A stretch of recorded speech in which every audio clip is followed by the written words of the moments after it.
Oh, the camera doesn't see anything.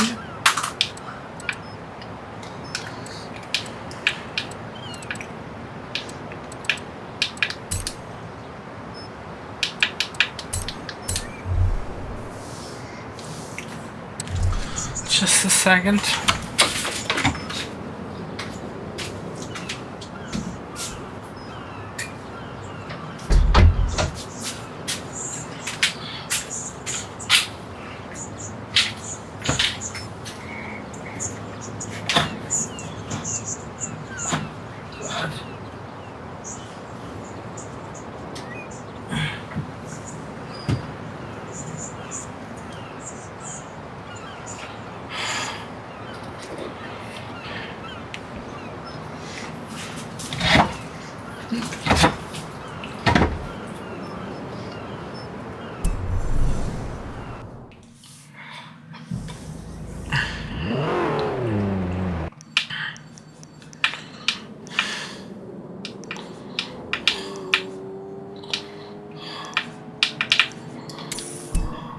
In 100 meters, turn sharp left.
Oops.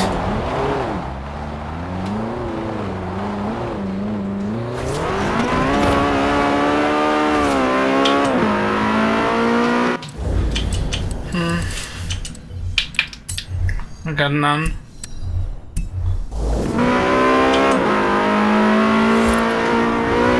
At the roundabout, take the first exit.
You know all those shows on the telly where people move away from the city to live here? Well, you can see why, can't you?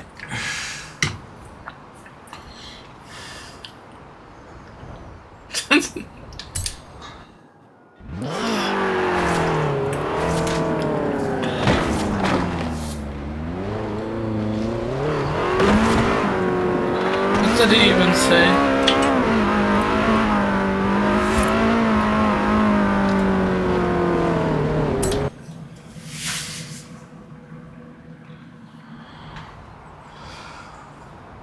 You know all those shows on the telly where people move away from the city to live here? Well, you can see why, can't you? Right, move away from this. Okay, I guess.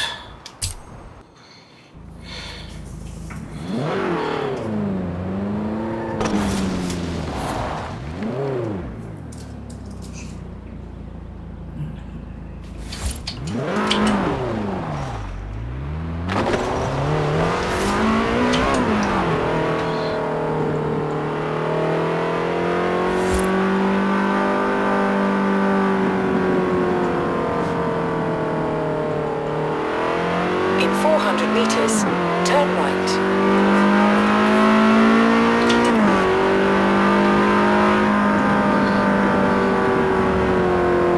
Turn right.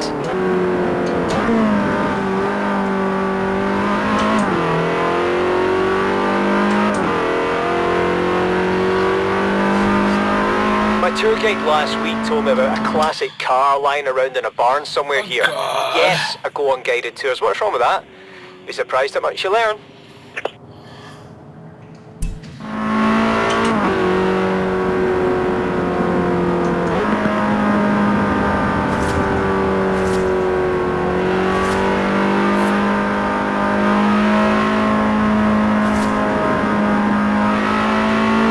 In 400 meters, you will arrive at your destination.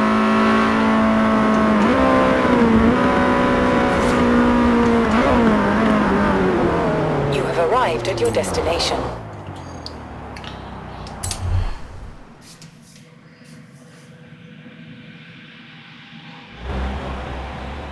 Hi, it's Laracer. I'm at the Horizon Festival in the UK. I'm at Horizon! It's awesome! Come join me. I'll be streaming every day. Today, we'll be counting down my top 10 favorite cars. And I've got a guess. Top Who? cringe. Just one of the biggest rising stars at the Horizon Festival. Number 10, the Ferrari Testarossa and Outrun, which is one of the best games of all time. I don't care about stand-up or console port, this game is a classic. If you've not played it, pause this right now and go play it. I'll wait. Great, everyone's back. Let's drive. Get ready, The next old Ferrari.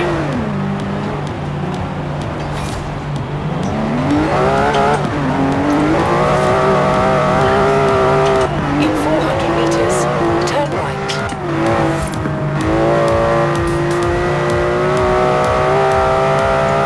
Turn right. In 400 meters, turn left. Turn left.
I've been fielding That's questions not and 3 comments. stars, My sadly, I subscribers think. love watching you drive. This is gonna be great content. As soon as you're ready, I'll set up another stream.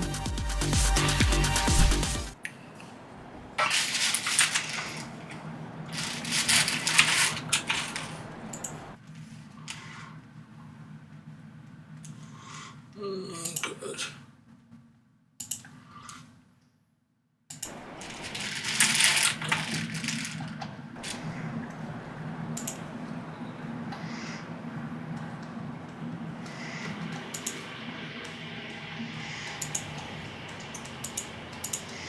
God.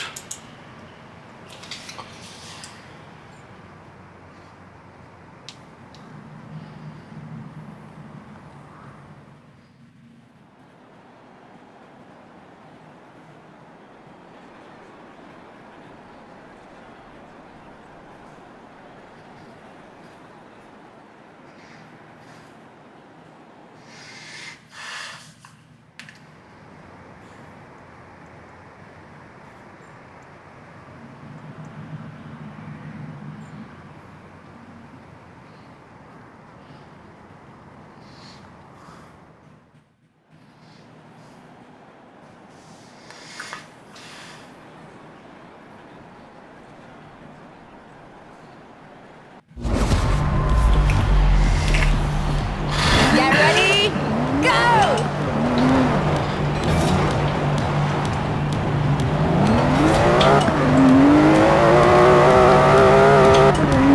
In 400 meters, turn right.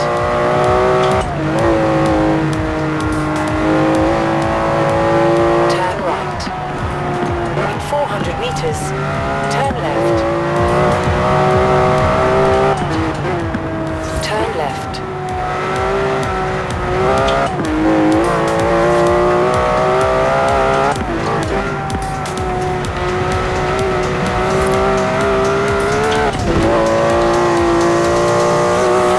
In 400 meters, turn right.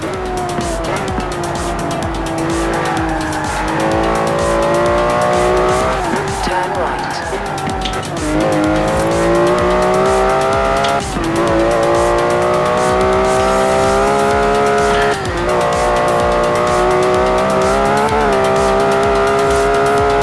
In 400 meters, turn right.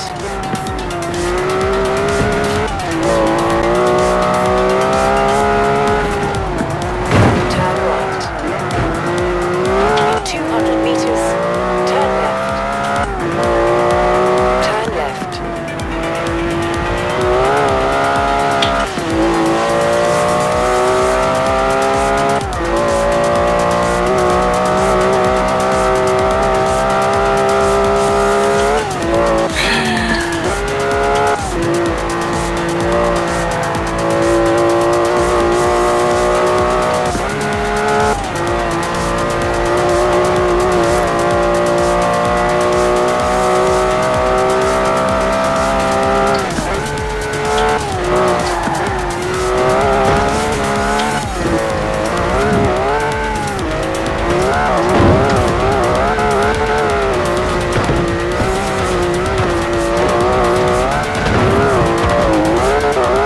Such a waste of time while I'm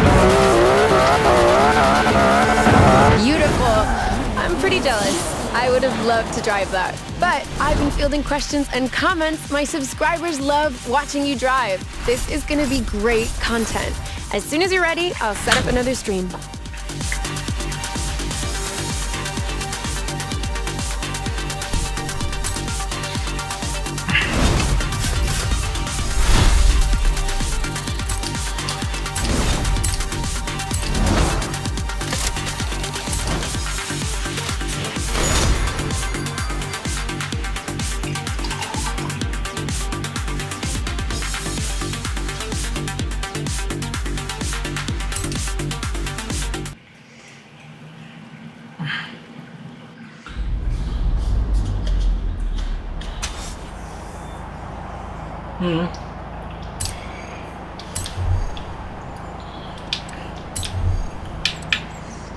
So 1 minute 15.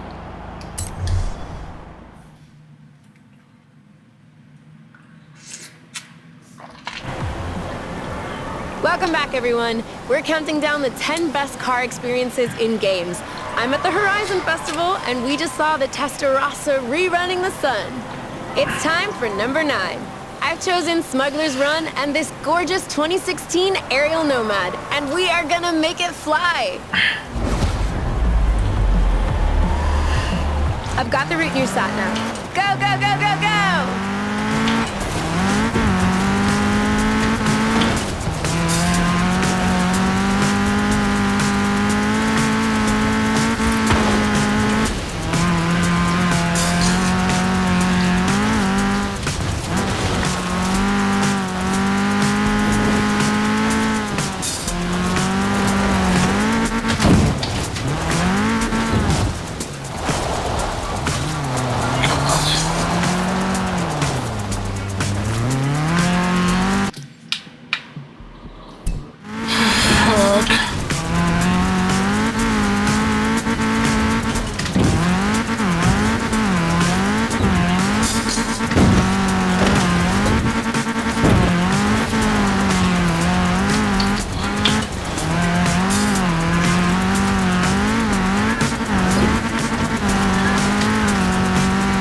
Joyriding in Smuggler's Run?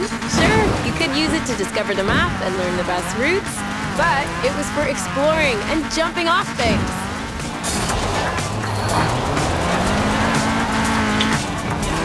Fuck yeah.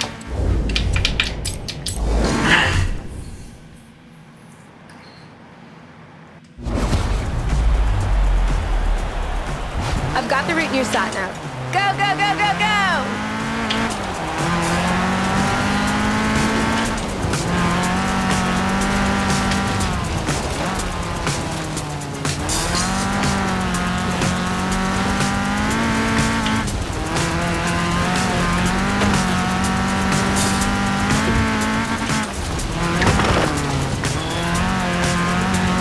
Joyriding in Smuggler's Run?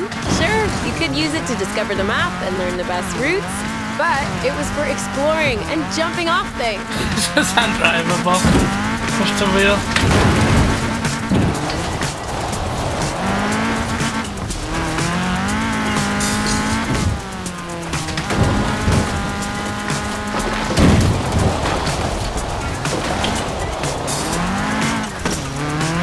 Are you ready for another pickup? I have got loads more content lined up. Just message me when you're ready.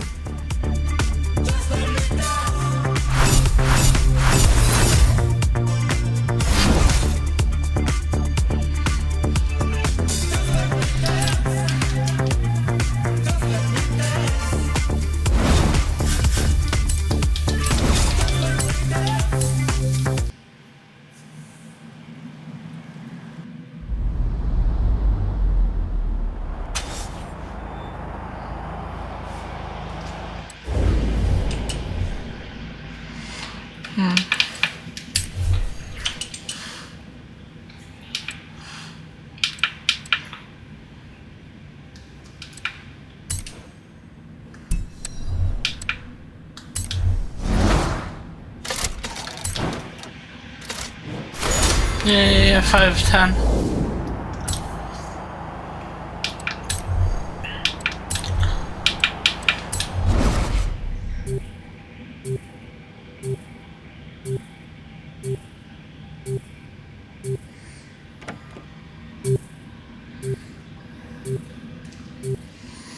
Oh well.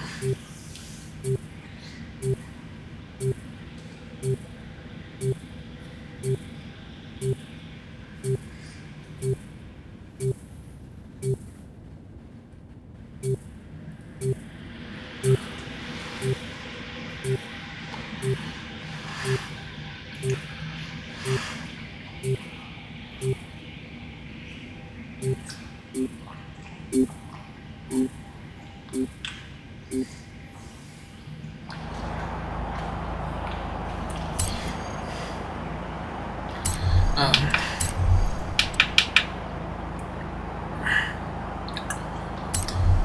241. So, how many of you remember the first cross-platform racing game? Not talking about Xbox and PC. I am talking about Amstrad, and Apple, Atari, Amiga, Commodore, and MS-DOS.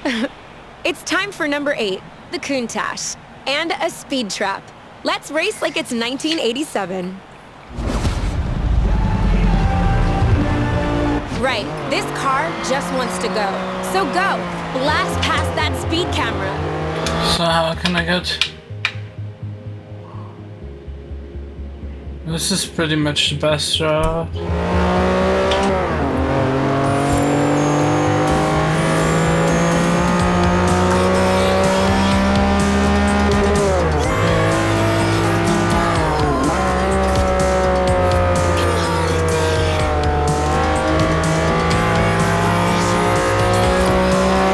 Choosing the car for this one was so hard, but I have to love the Countach. Those angles, that paint job.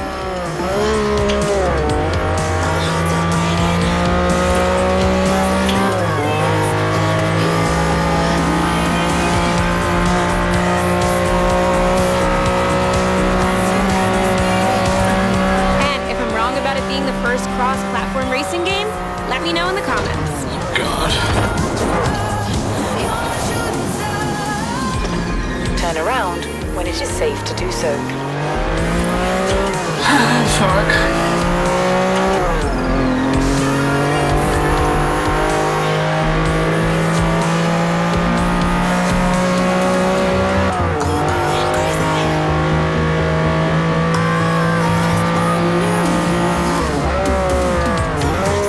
Turn around when it is safe to do so.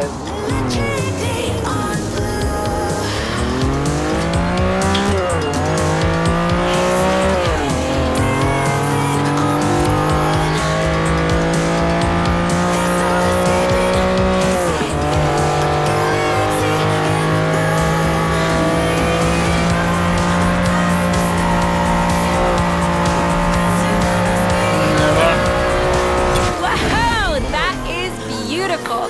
Bring it back. I want to go. Have to do it again.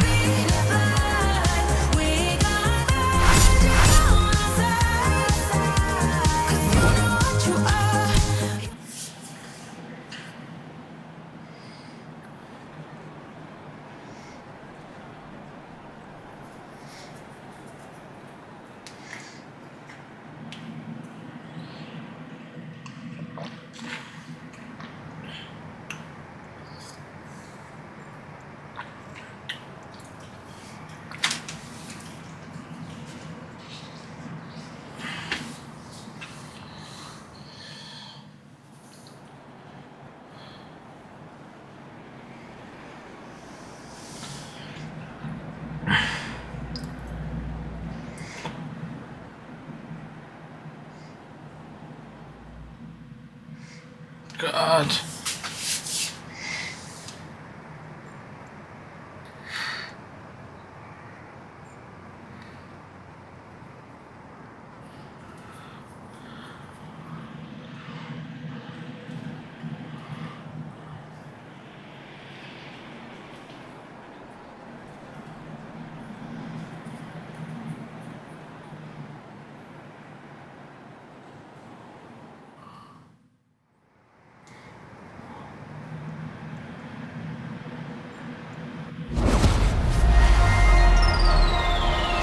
Right, this car just wants to go. So go, blast past that speed camera.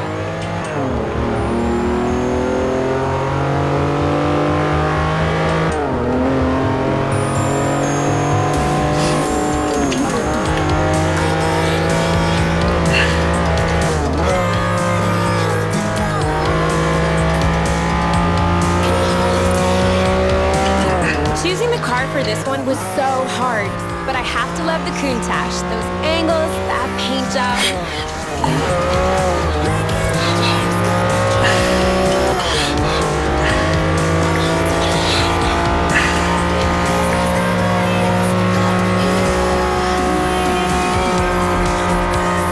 And if I'm wrong about it being the first cross-platform racing game, let me know in the comments.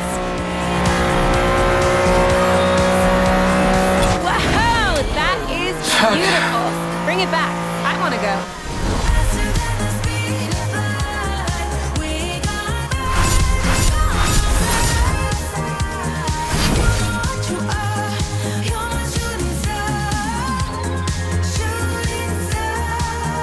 How did also good?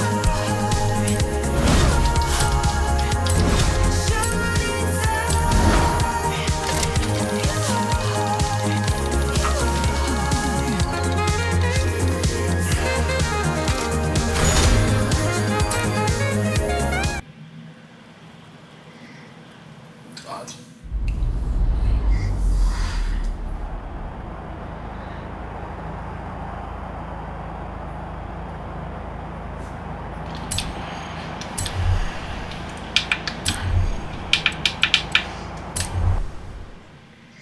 No, I didn't look what it was. So we're back with more fantastic games and fantastic cars. I'm Laracer. No, I'm and in my car. We're in England, and Edinburgh's just up the road. So at number 7, no big surprise, it's Project Gotham Racing and the Ferrari 355 Berlinetta. Right, first, drive this beauty over to Edinburgh. God, it's long. Turn around when it is safe to do so. Is there no shorter way? God.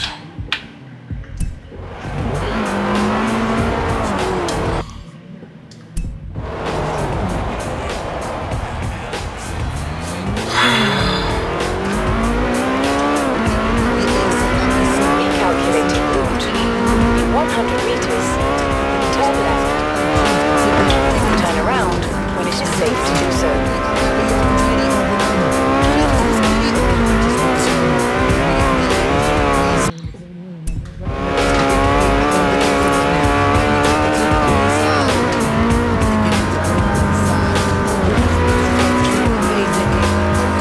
400 meters, turn left.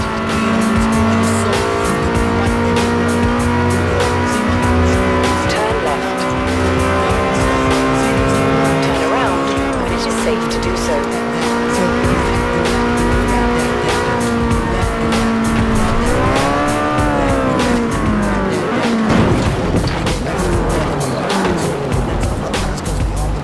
I learned how to build bikes in my workshop class. So I'm last.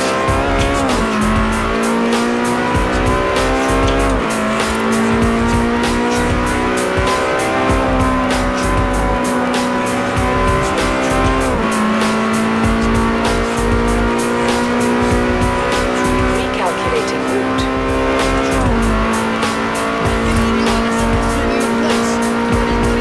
400 meters, turn left.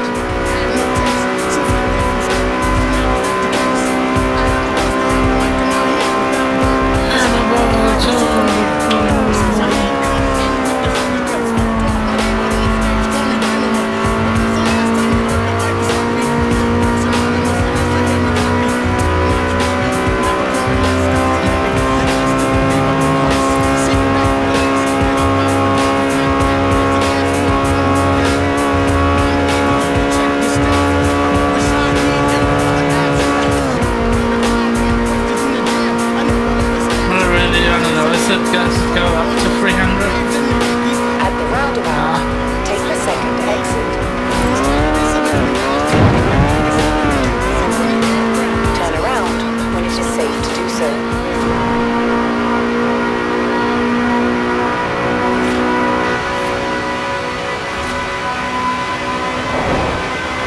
That's good though.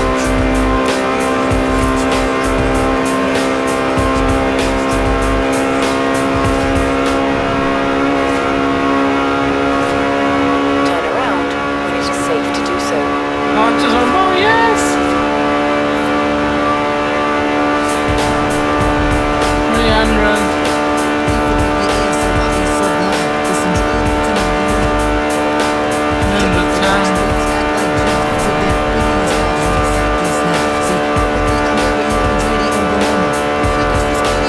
Turn around when it is safe to do so.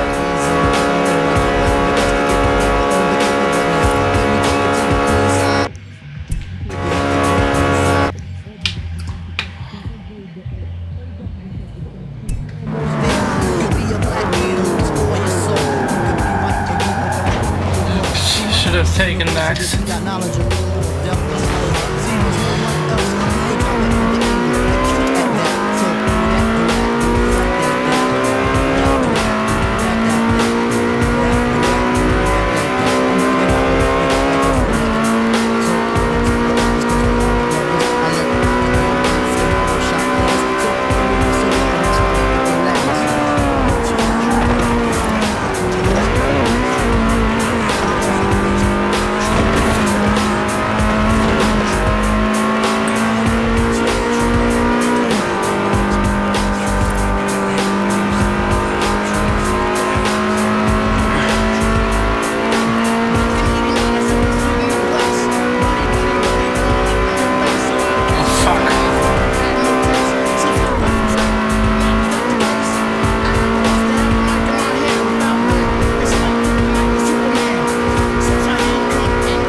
So, we're here in Edinburgh now. Just had a milkshake with a cake on top of it. 5 out of 7. Can definitely recommend. But if you want to see me reacting to that, check out the video on your screen now. But pause it. First, you've got to see what we can do. Go! Let's see some really skillful driving. Oh god, fuck.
Racing needed a reboot.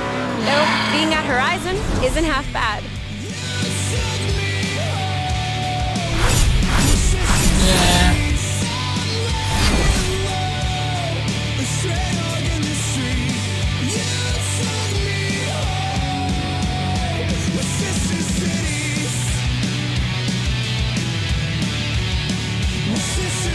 God.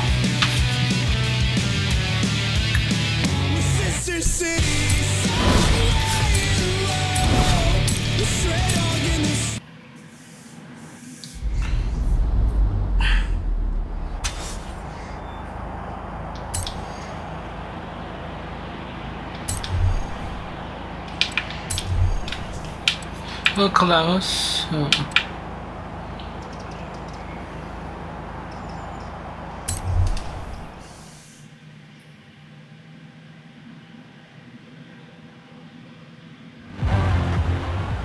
And we are back, and I'm almost over that sugar shock. Seriously, Edinburgh, what the heck? It's time for number 6, and this is special to me, because this is my ride! Just look at it! Thanks to all of you on my channel who made this possible for me. This drive is for you. And what are we doing? It's easy. It's Daytona!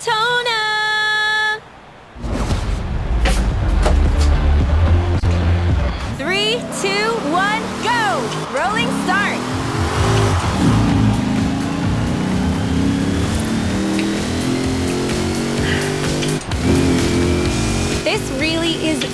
arcade game. If you ever see one with a full cockpit and steering wheel, play it. Drop whatever you are doing and play it. It's almost as good as the real thing. Almost. Now, let me get in character for this.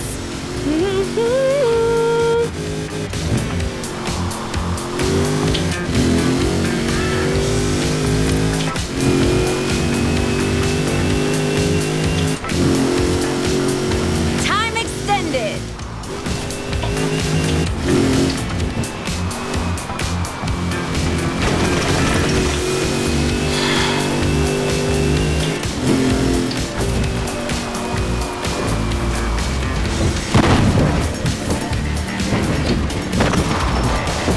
Oh wow.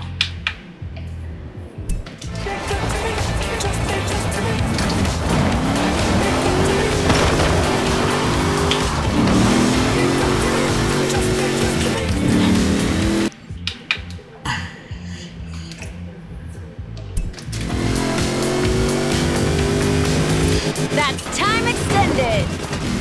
Turn around when it is safe to do so. In 400 meters, turn right. Wow, that's one for the fail reel. Just do more like that. God. I hate this. 3, 2, 1, go! Rolling start. It's not a rolling start either.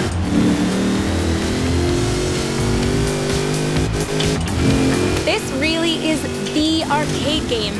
If you ever see one with a full cockpit and steering wheel, play it. Drop whatever you are doing and play it. It's almost as good as the real thing. Almost. Now, let me get in character for this.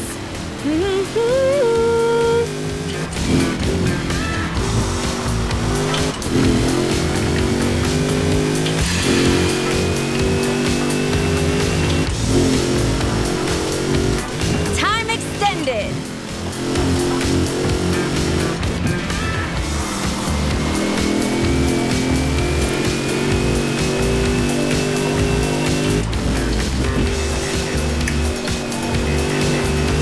Stupid American cars as well.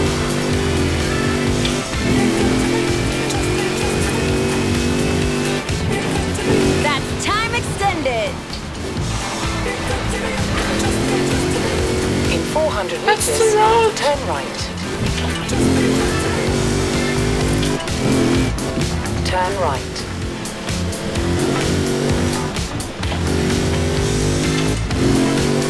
Time extended. Final stretch now. It's not even funny how much I enjoy saying that. This isn't the final stretch, is it?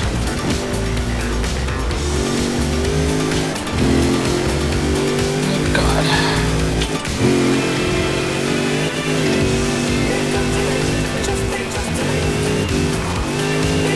Oh, you drive that thing better than I do. That is not fair. Give me lessons!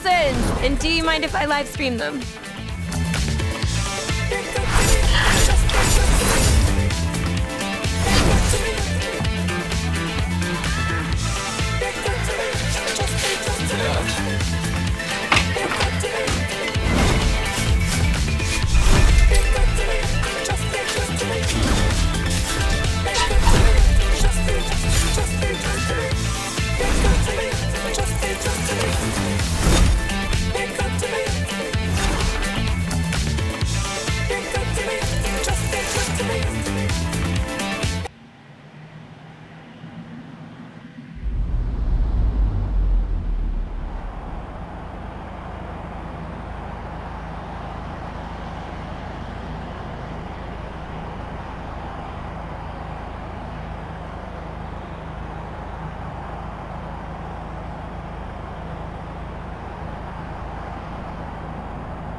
far than needed.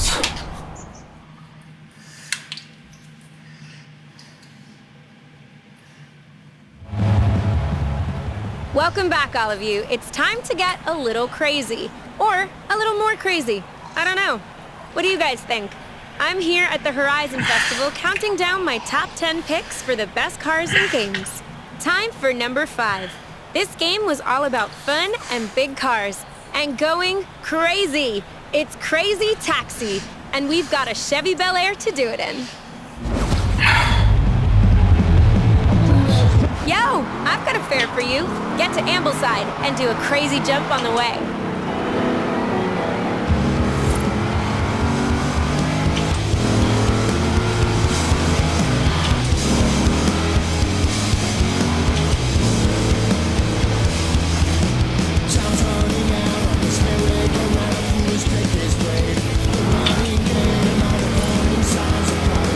Here we go!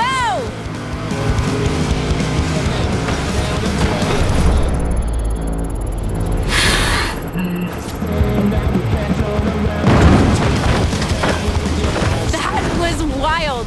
Let's go back and do it again.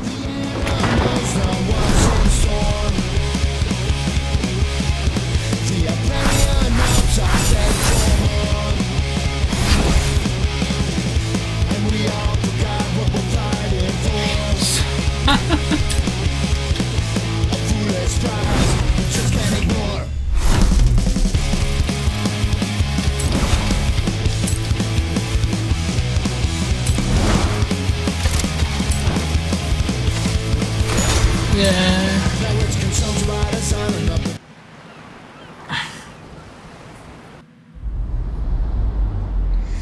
Got the Grand National.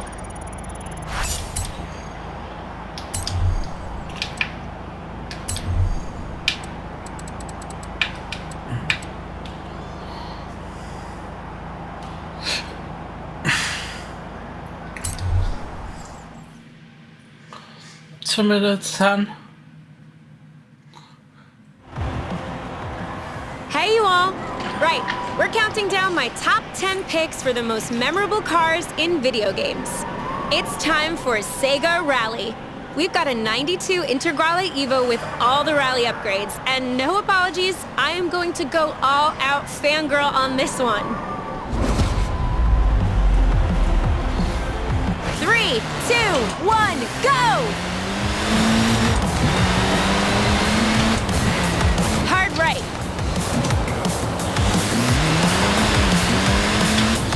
Very long, easy right.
easy right.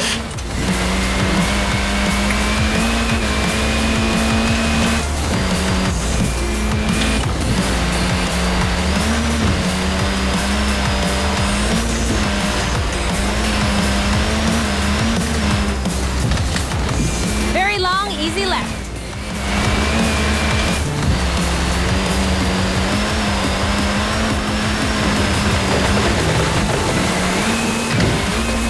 Fucking left. hell. Shortcut. Easy left. Over a jump. Hard left. Easy right.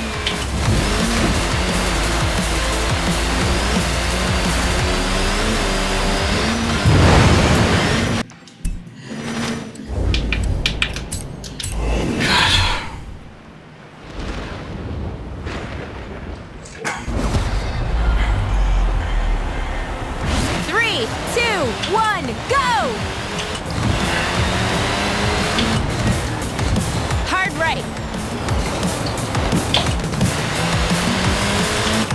Very long, easy right.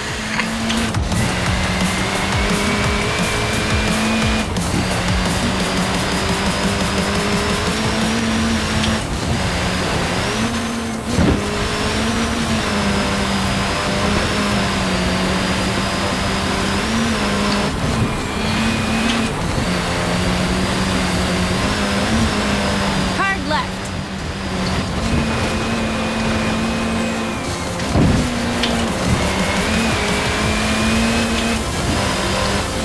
Easy left.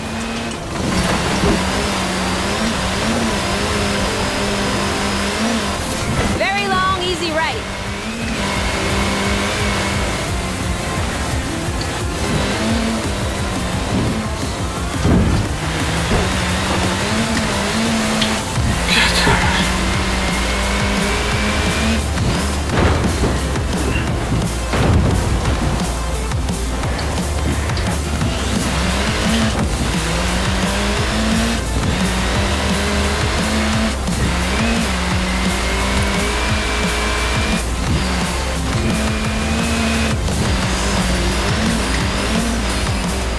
Very long, easy left.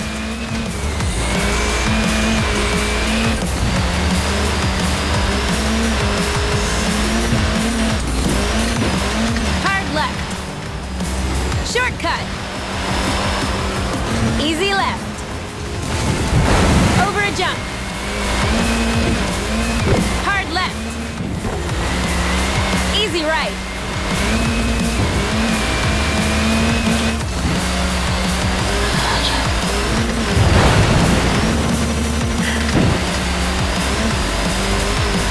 Game over, yeah!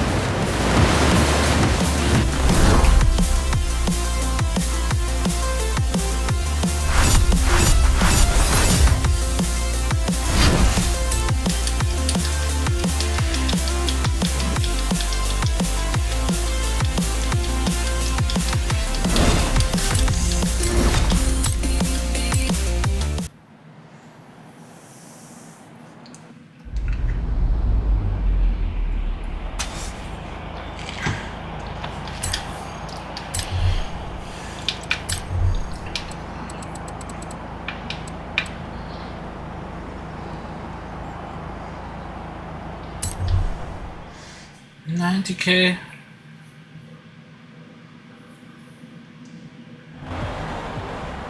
Hi everyone, Laracer here at Horizon. For this next section, we're heading over to the quarry. See you over there after the jump. Meet me there. This is going to be great.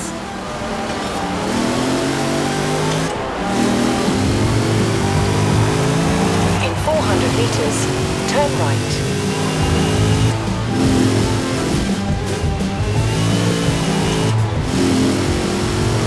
Turn right.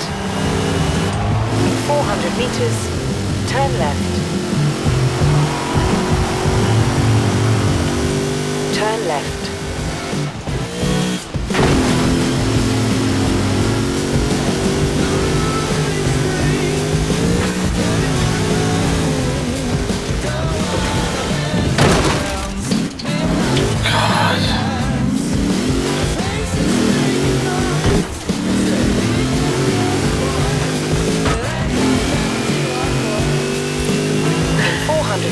meters. Turn right.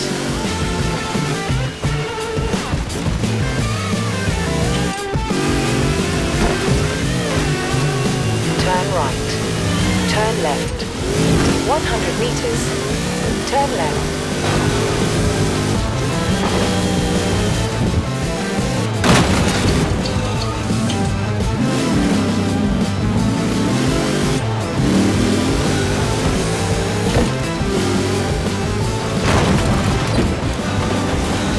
Take a moment, breathe, because this is gonna be intense. Hey everyone, it's time for number 3 on my list of great cars and great experiences and games. Multiplayer isometric racing madness. It's time for 850 brake horsepower of trophy truck. It's time to go super off-road. I know it's not top-down, but that's a detail. Slam this thing around the place. Let's see what you could do.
Everyone, let me know if you want to see us doing more off-road stuff.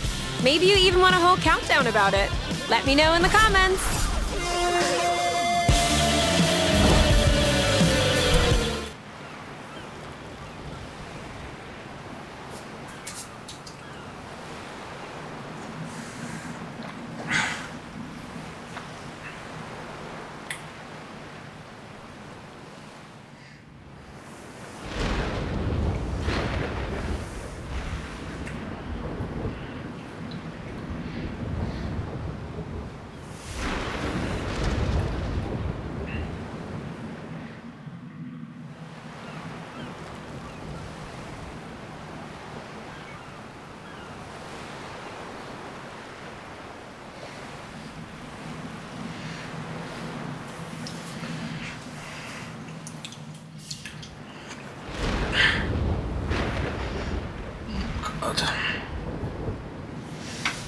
Dying.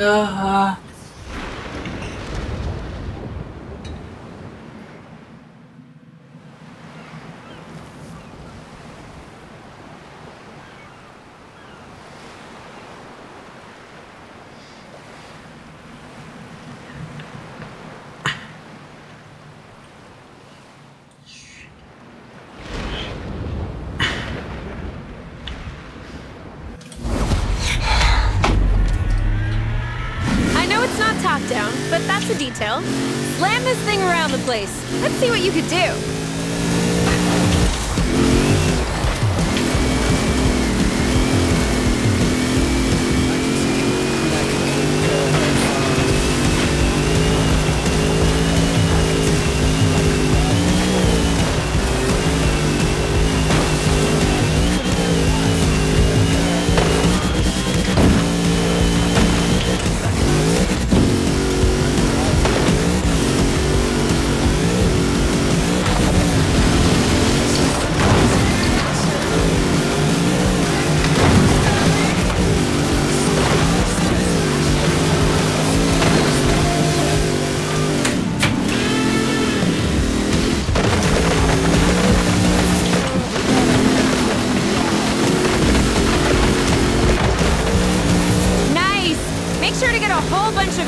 Some drifts. Those always look fantastic.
Good enough.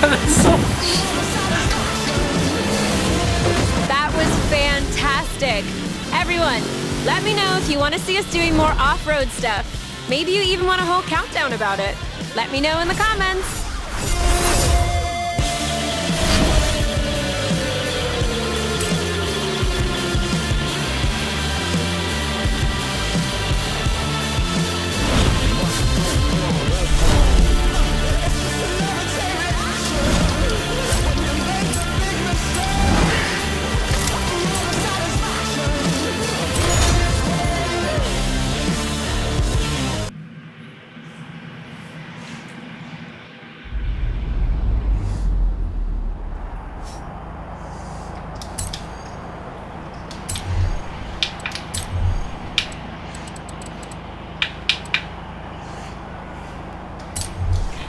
I know Retard.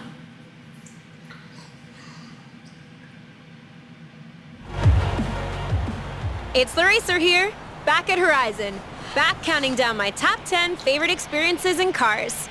And it's time for Ridge Racer. We've got a Honda NSX and a Custo race route just for us, courtesy of Horizon. I love these guys. 3, 2, 1, go! Why do I have a V8?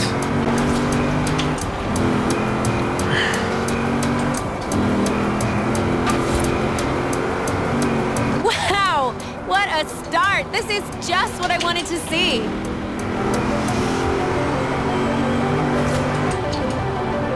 In 400 meters, turn left.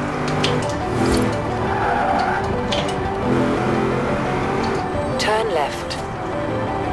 In 200 meters, turn right. Turn right.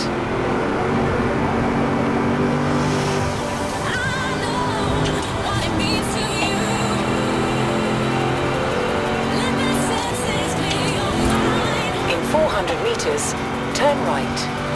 Next corner's tough. Watch yourself. Turn right.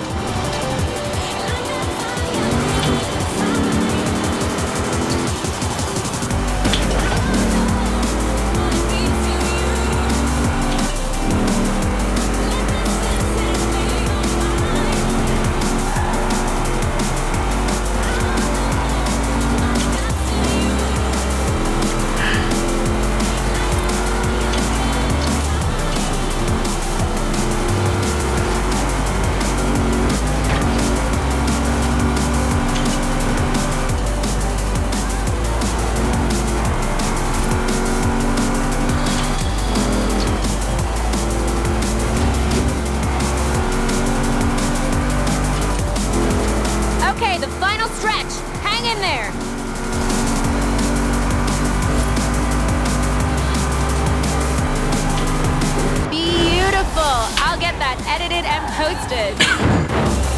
That show wasn't bad. It's gonna be like 300,000 though on the leaderboard.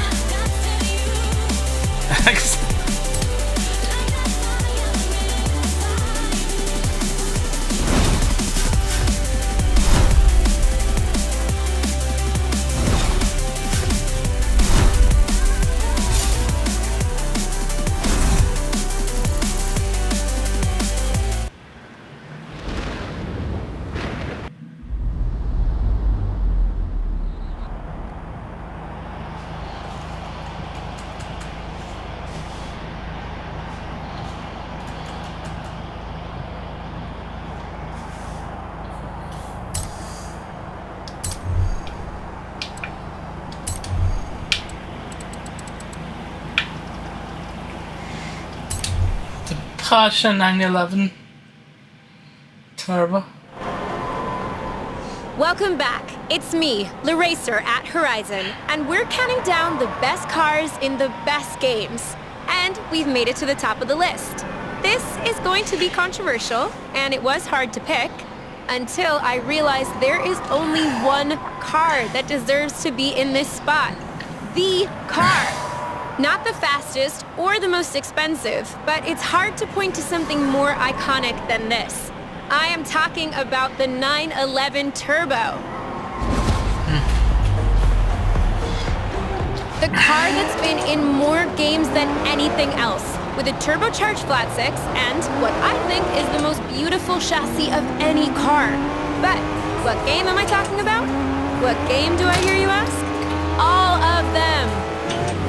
200 meters. Not all games. 911. Turn right. Should do Need for Speed Porsche.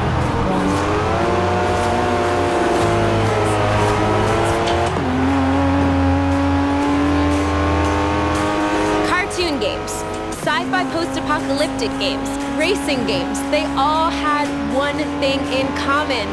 You'd find a 911, or, you know, something that looked a lot like one.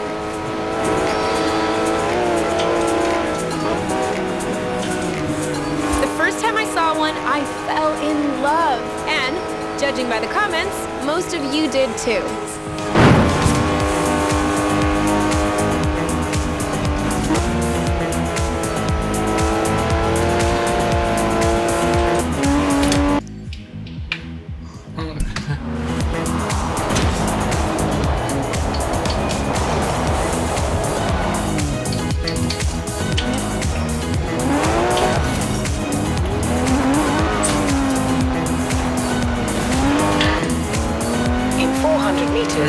Turn right.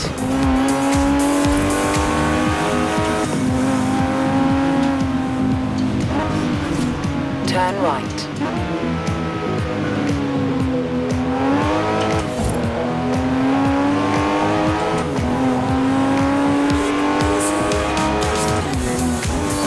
In 400 meters, turn left.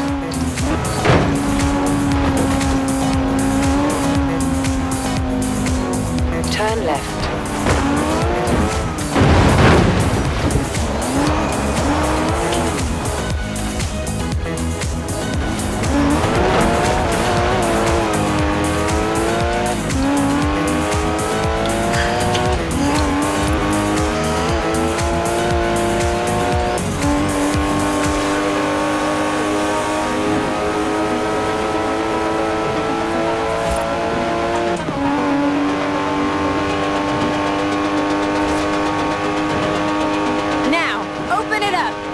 What that beautiful thing can do. Nothing.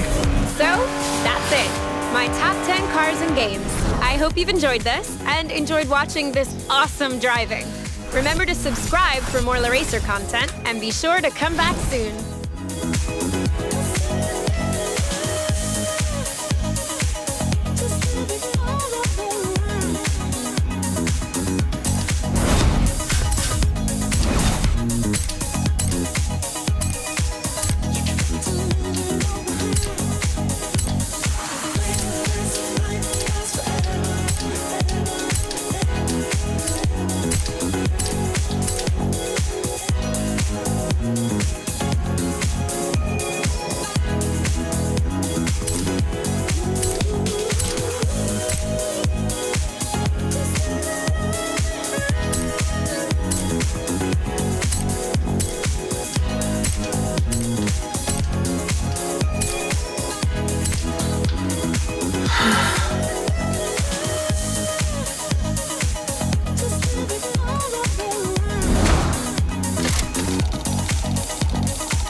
videos you're making with the racer?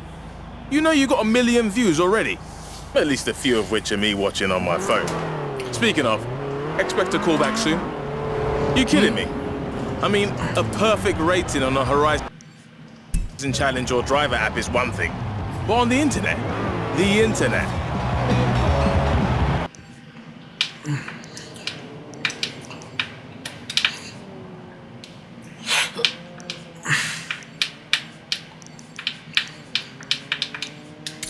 Guess so. Turn around when it is safe to do so.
In 400 meters, turn right.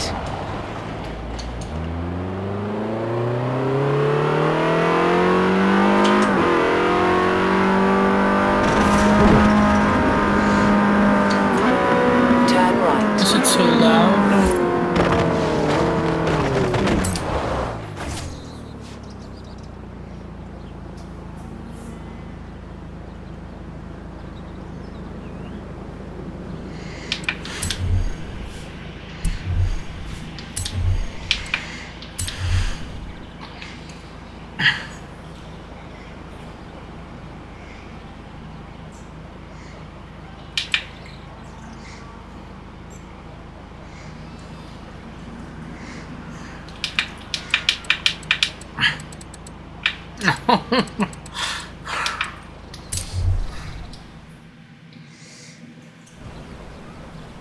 Look who it is.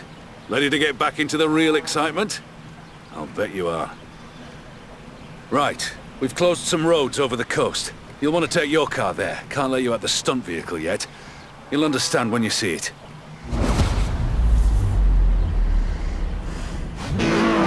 Off to meet the stunt unit on the South Moors. And don't make them wait too long here. I don't like that. Well, I only have a 355, I'll be slow.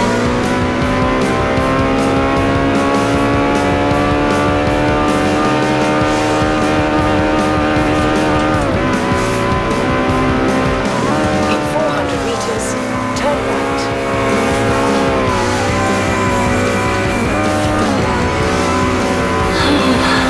Turn right.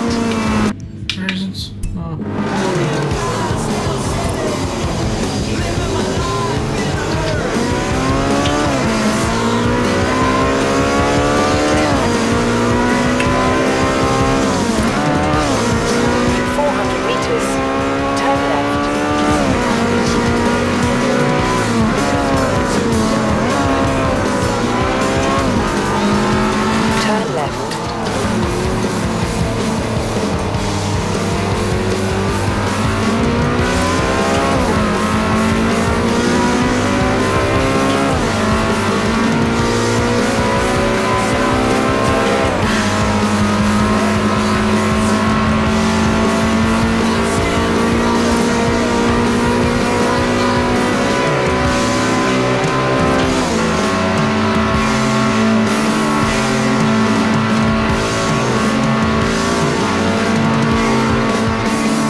final briefing and then you're up.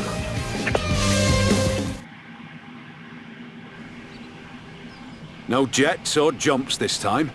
Just a beautiful high-speed drive along the coast road. Apparently it's all the same movie. I wouldn't know. Get Haven't me read the out script. here, You're driving this. you. What can I say? Sometimes there are perks in this job.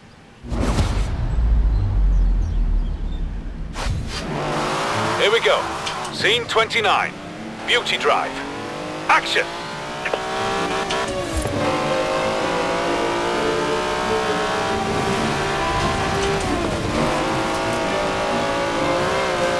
That's a 90-year-old racing car. It's gonna take some handling. Just don't hit anything, whatever you do.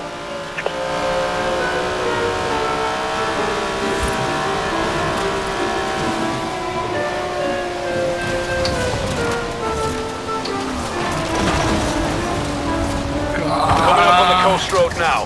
Remember, we're going for elegant, smooth, fast, so put your foot down.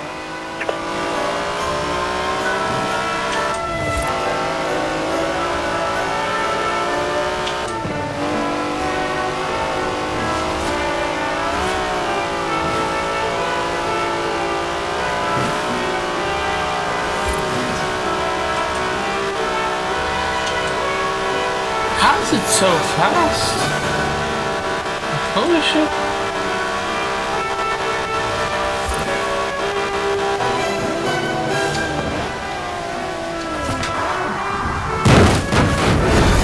Can't use it. Don't ask why. Afraid I have to ask you to saddle up and go again. Here we go. Scene 29. Beauty Drive. Action!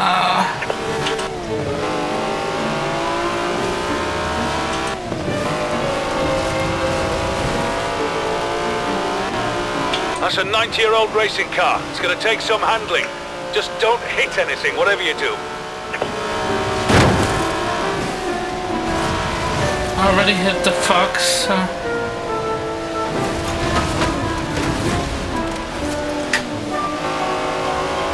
Coming up on the coast road now. Remember, we're going for elegant, smooth, fast, so put your foot down.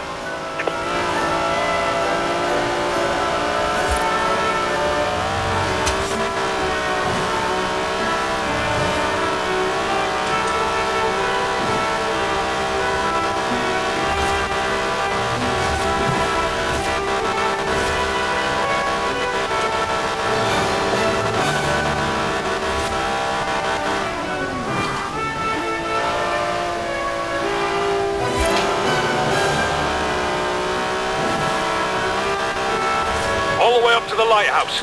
Come on! Straight line speed. Here we go! Oops.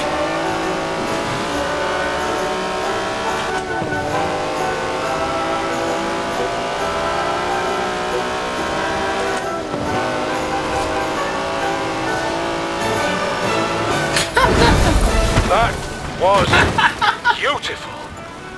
Yeah, God. the shot, I mean, the car and the setting and the whole effect. Your driving was half decent too.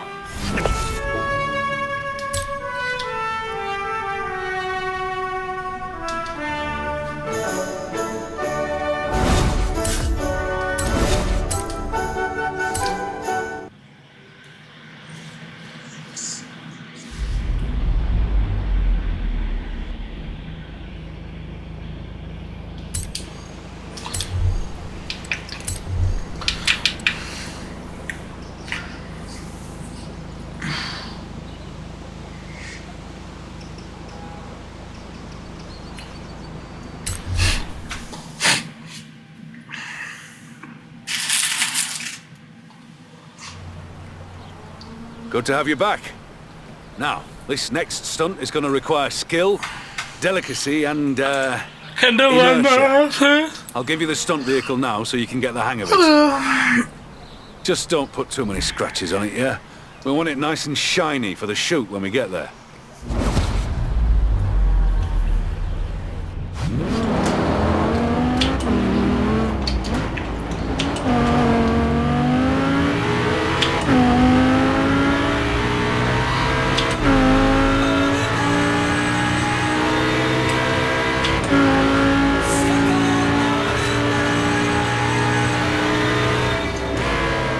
400 meters, turn left.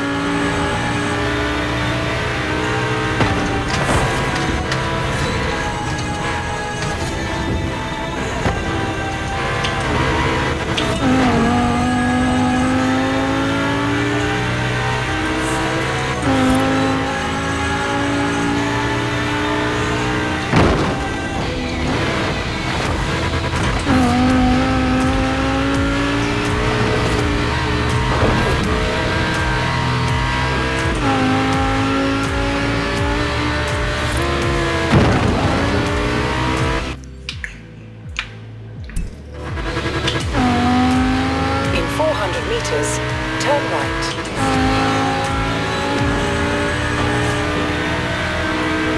Turn right. Turn around when it is safe to do so.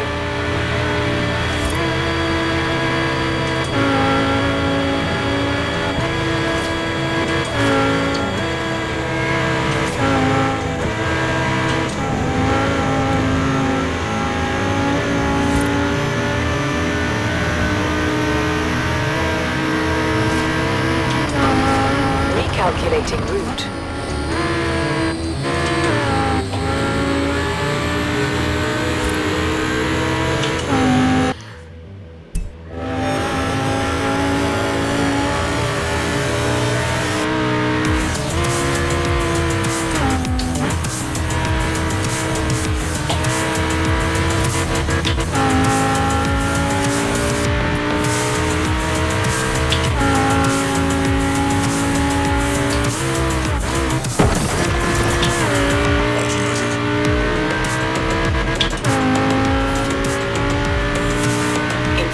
Meters, turn right. Why? Who put a portable toilet on there? Good.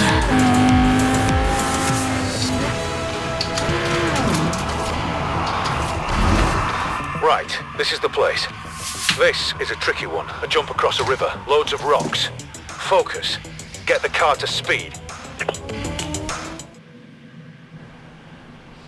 Forget about the river, forget about the rocks. You just worry about your speed and the ramp. I'd say you'd need at least 100 miles per hour to reach the far side. When car jumps go wrong, they hurt. Trust me. But we've stiffened the suspension and there's a solid 5 point in there. We've done all we can for you. Best of luck, kid.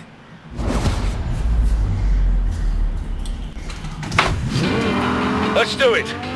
Scene 67. Waterfall jump. Action!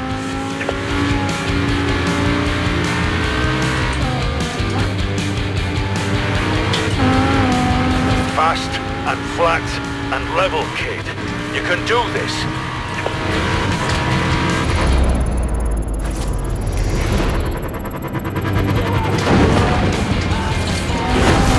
And cut! You all right, kid? Of course you're all right. Why wouldn't you be all right? Wasn't worried about you for a second. Yay!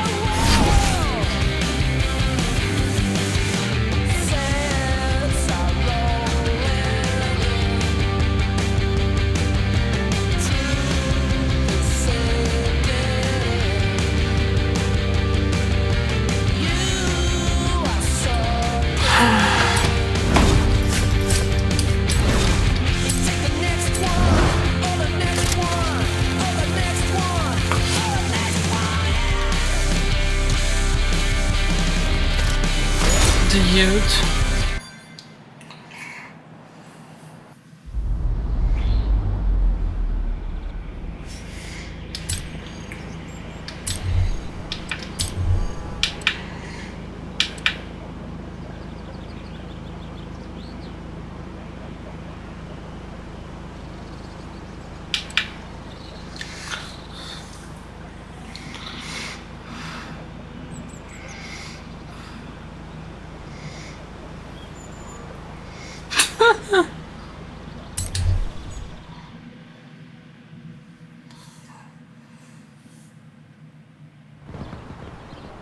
Thanks for coming down.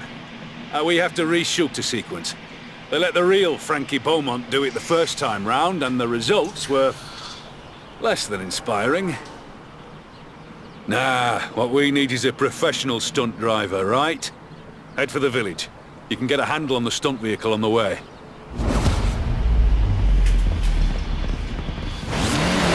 I'll follow along, don't worry. See you down there.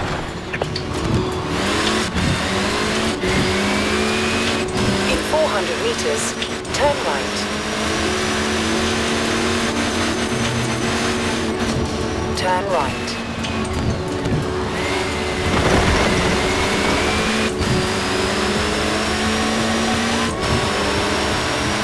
In 400 meters, turn right.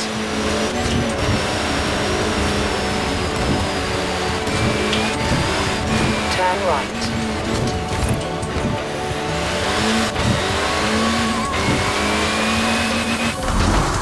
Back in Broadway. Guess English villages are all the rage in movies now. Right, stretch your legs and we'll get set up. Right, so they couldn't convince Frankie to really cut loose with some dangerous driving. Said it wasn't right for the character. Actors, what are you gonna do? But you're gonna slam the throttle and skid and slide and smash this place to bits, aren't you? Absolutely. We'll select the best shots later.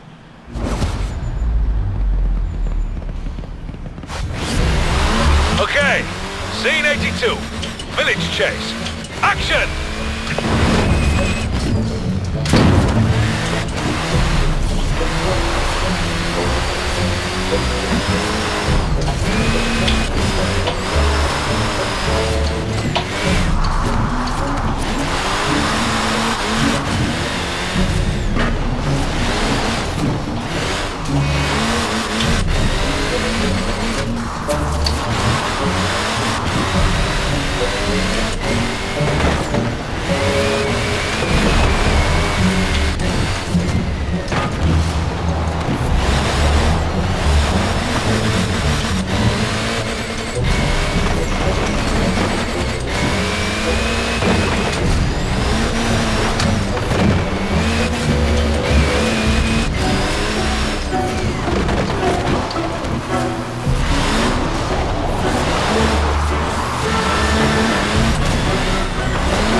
Real cinematic brilliance right there.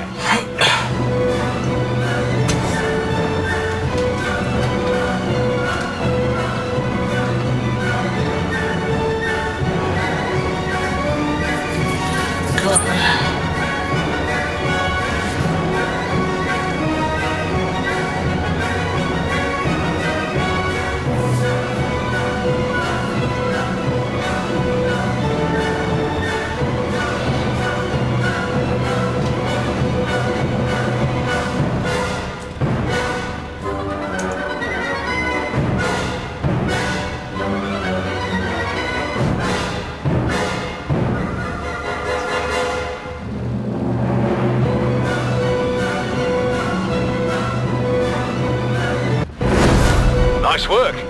I'll get this footage straight into editing so the rushes can go to the director. Even if none of it gets used, you sure showed that village who's boss.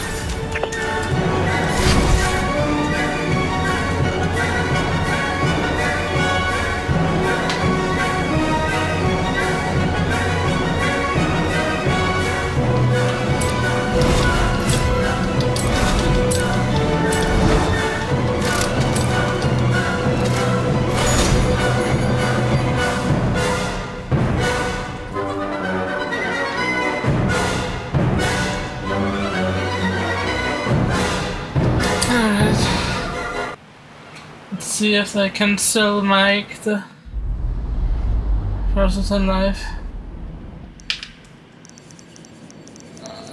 No.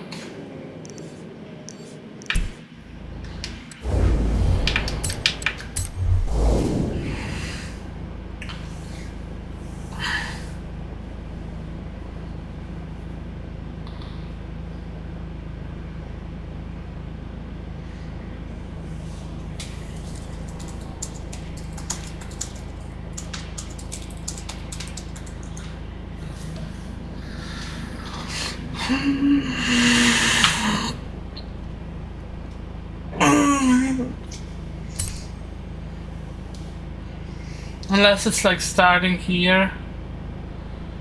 I have no chance.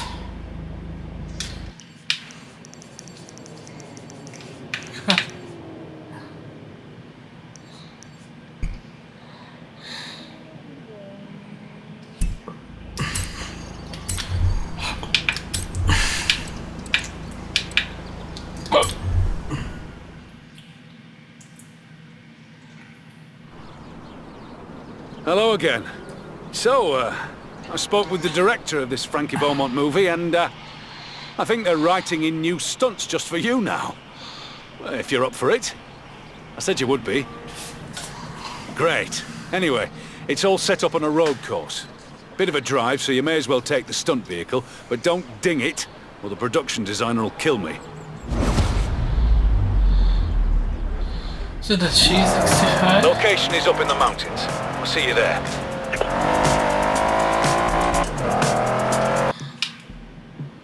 Oh god.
A little bit of two-wheel action.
top of the world, eh? Enjoy it. You're going to be back at the bottom very, very shortly.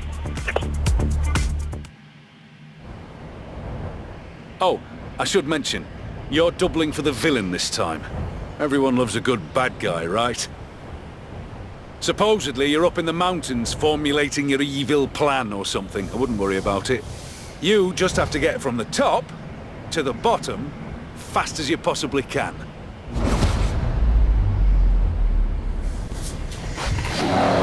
We good? Right. Scene 14A. Downhill rush. Action!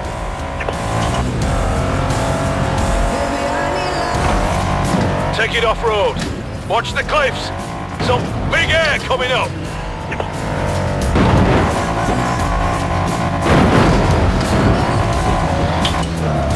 How's that for scenery?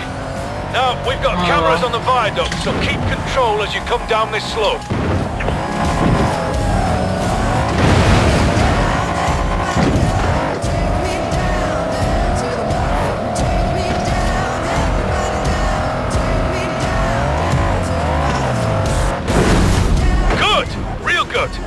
Who knows how it fits into the story, but I reckon this movie's got a properly diabolical villain now. What you reckon?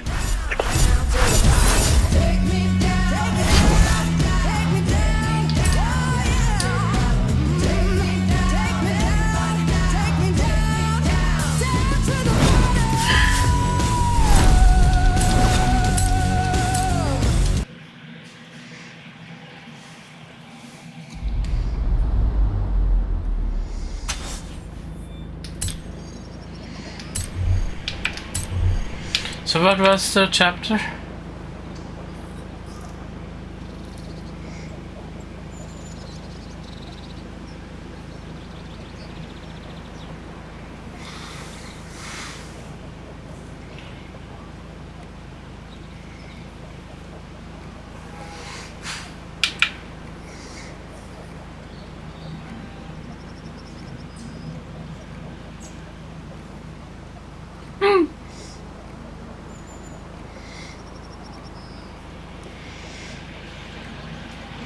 Not gonna eat it.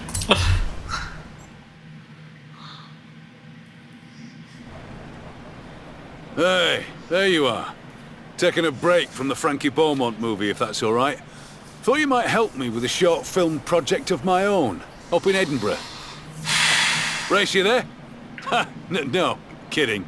I'm too old for that.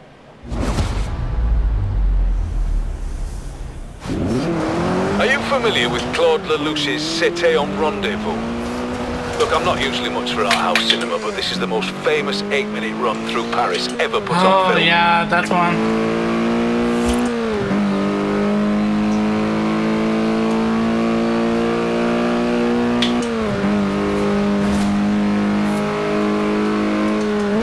In 400 meters, turn left.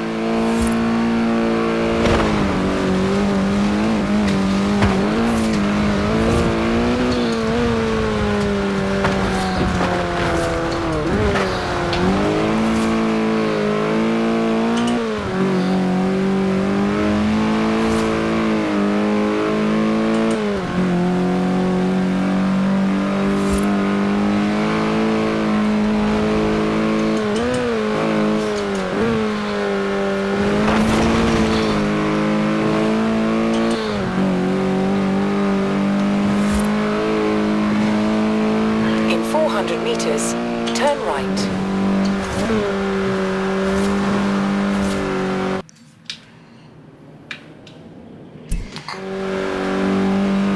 Turn right.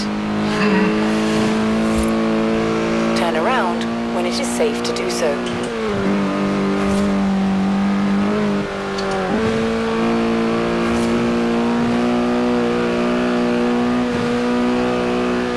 Recalculating route.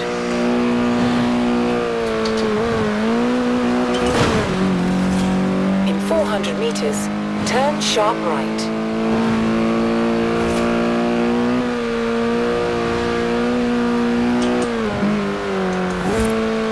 Turn around when it is safe to do so.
At the roundabout, take the second exit. Turn around when it is safe to do so.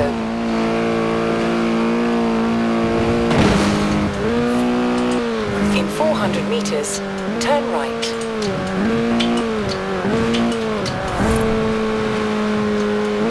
Turn right. At the roundabout, take the second exit.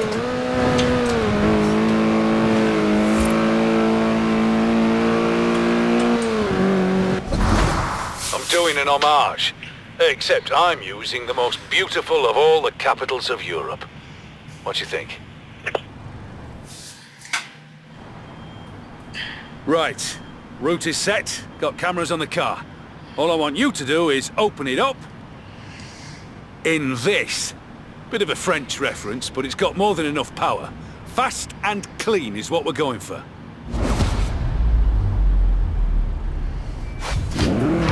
Right. Edinburgh Rendezvous. Directed by Mike Steele. Action! Now, floor it right down the Royal Mile.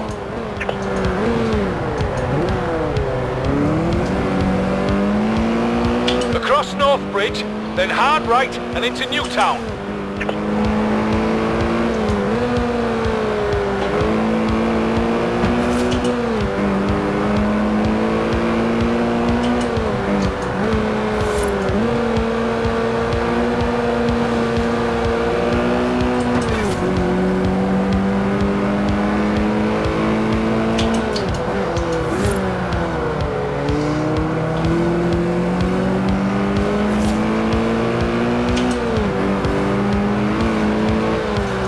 Back up Princes Street and along the gardens. Come on! Really go for it!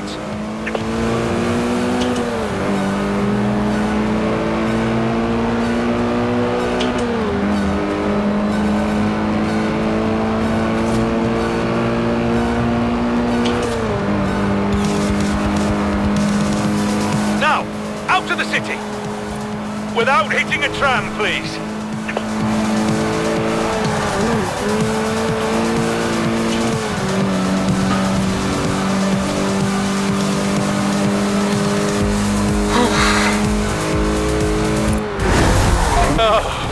Oh, that was amazing! Better than I imagined. I'll invite you to the premiere, kid, but don't tell anyone you were the driver, yeah? We'll keep it a mystery forever.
Hey, apparently my little Edinburgh short film caused a stir.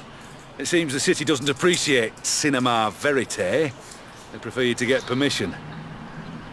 But, well, I didn't tell them about you, and Joel smoothed the whole thing over, so... let's get back to the movie project, shall we? I need you to take this thing down to the southern motorway tunnel. What, that one? Stunt unit is standing by. I'll be down shortly.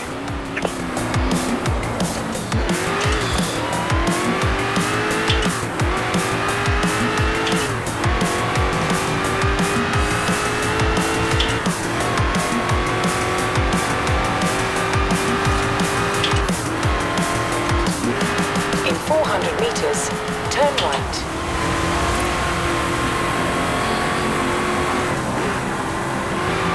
Turn right.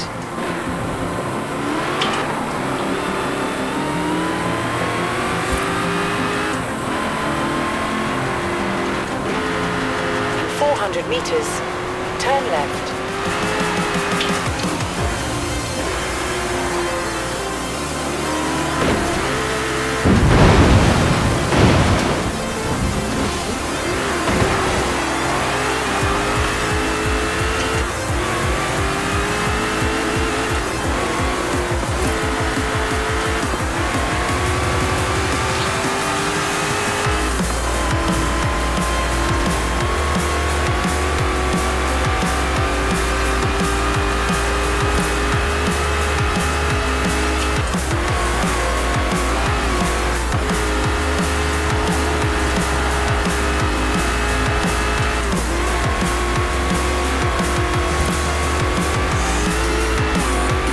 Roundabout, take the second exit.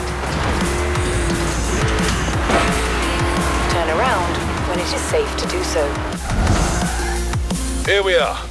This is a pretty complicated setup. The guys have been working around the clock. Oh, I know you can handle it, I'm just saying.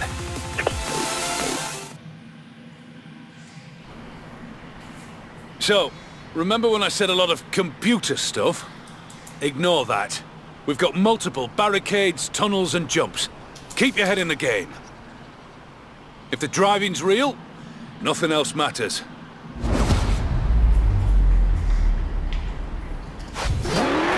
Right up. Scene 79A. Barricade smash. Action!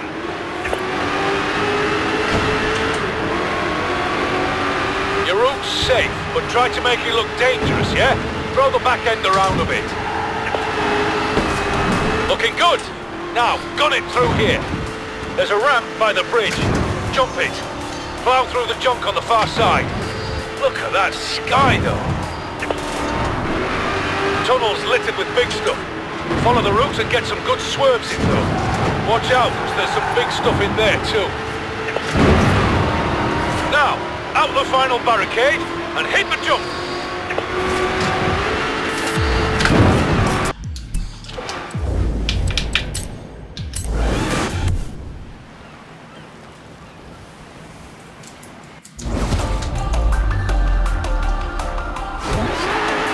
Righto. Scene 79A. Barricade smash. Action!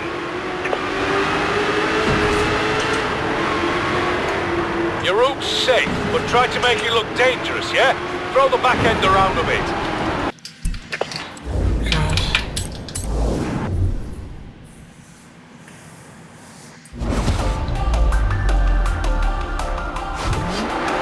Righto. Scene 79A. Barricade smash. Action!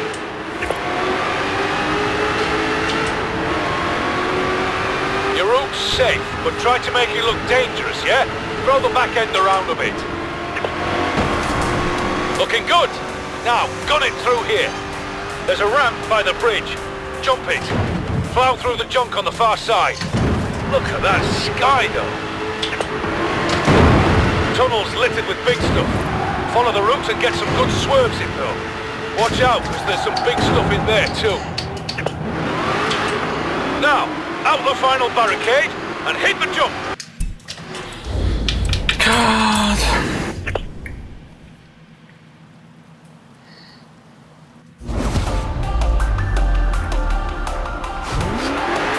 Righto. Scene 79A. Barricade smash. Action!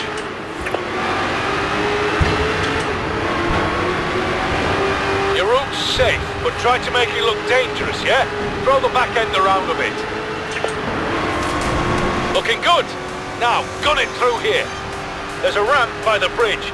Jump it. Plow through the junk on the far side. Look at that sky, though. Tunnel's littered with big stuff. Follow the route and get some good swerves in, though. Watch out, because there's some big stuff in there, too. Now, out the final barricade and hit the jump. Nice. Even if this movie doesn't make much sense, I reckon people will see it just for your driving. Gosh. Maybe that's what they're counting on.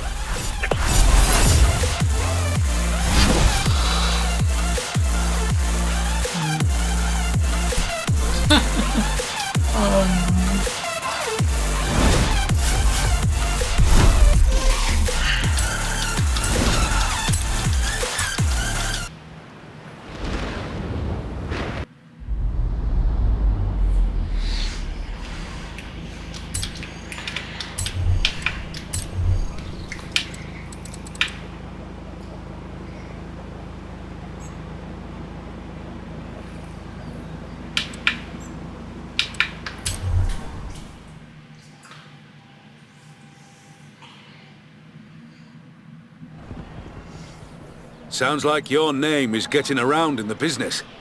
I gave out a reel of your stuff. Now they want us both for a car advert. Ever done advertising work? It's good money, but it can get a bit boring. That's why you've got to have some fun with it. Wait till you see what I mean.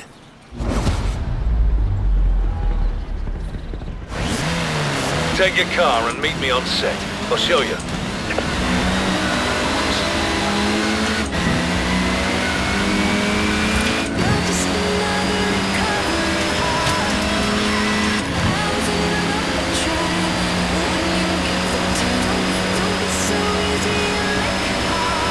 In 400 meters, turn left.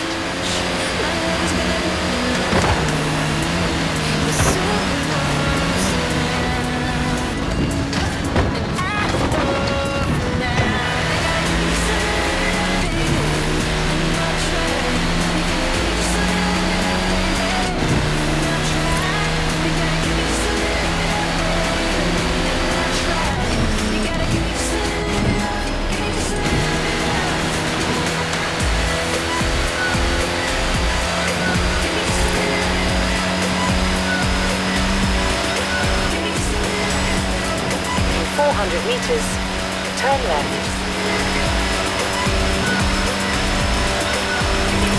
Turn left.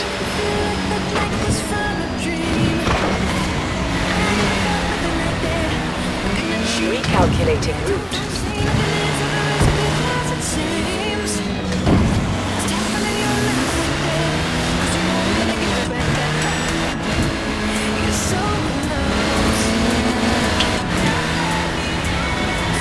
In 400 meters, turn left. In 200 meters, turn right. In 100 meters, turn right. Right, everything's ready? Weather's nice. Let's do this. So, the brief is for a practical city car. You know, good fuel economy, easy to park. Which is all well and good, but can you park it on top of a shipping container? Don't worry, they love this idea. At least they will love it when I tell them and show them the footage. Let's go.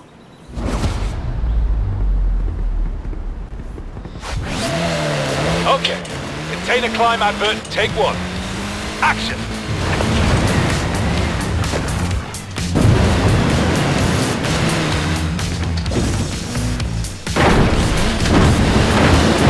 Wow.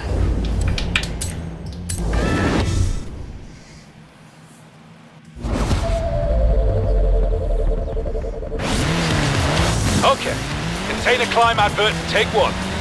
Action!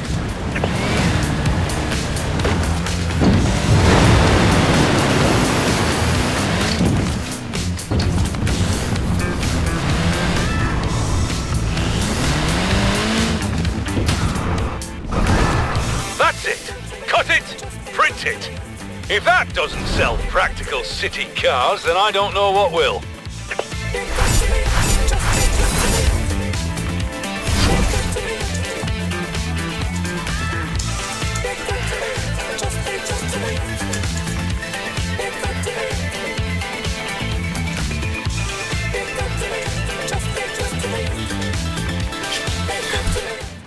Oh god. I pressed retry, didn't I?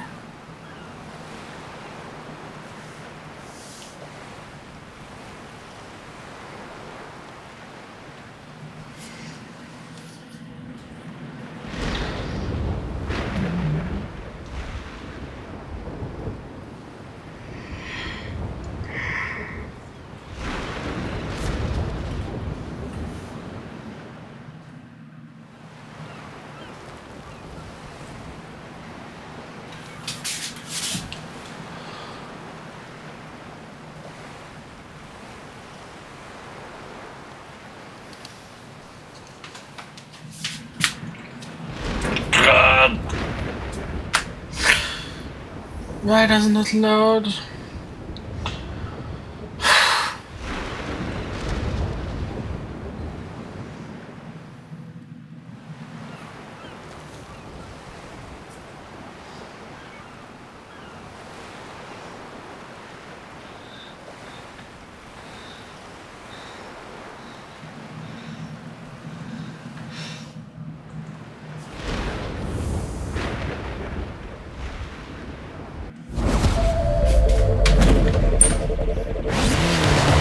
Okay.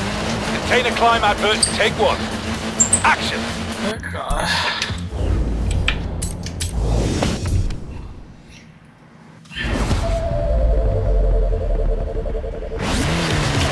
Okay. Container climb advert, take 1. Action!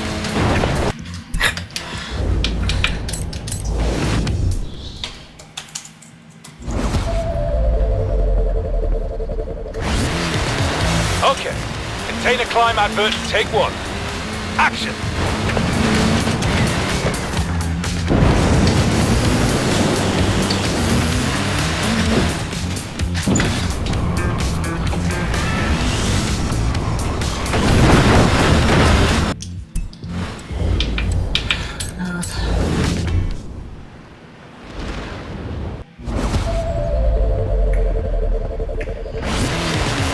Okay.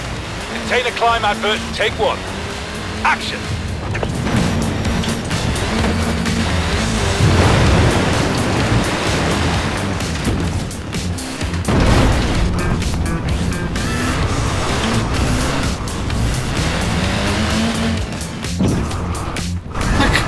That's it!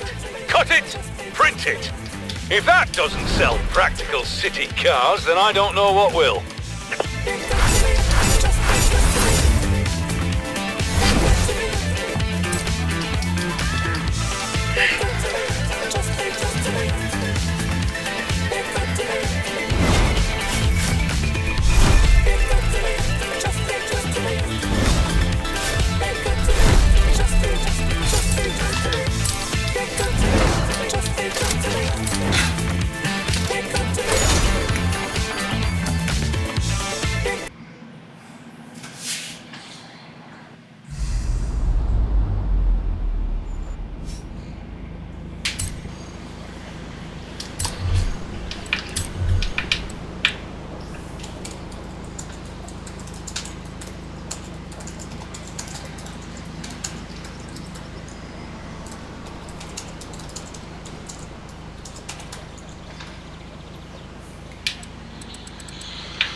I didn't read it. I'm back on this Frankie Beaumont movie. The producers tell me they're nearly finished adding driving scenes. I told them now you're here, they can have as many as they want. The route is just south of the Lake District. Looks like we're going cross-country on this one. Oh, my car. Stunt unit and stunt vehicle are on site. See you there. Oh, that's fine.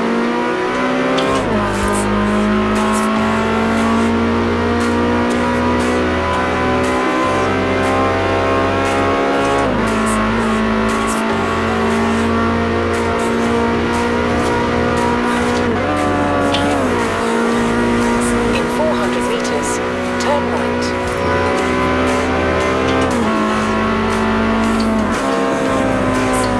Turn right.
see why you'd want to shoot something here.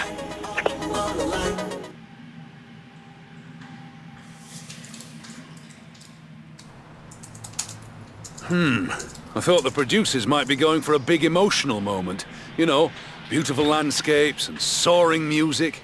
And it's a nice route along Derwent Water, but... You're driving this. Oh well. All that power and suspension gets me pretty emotional, to know about you. Yeah. This is it. Scene 48A. Speed drive. Action! Rough terrain ahead. Take it off-road if you have to.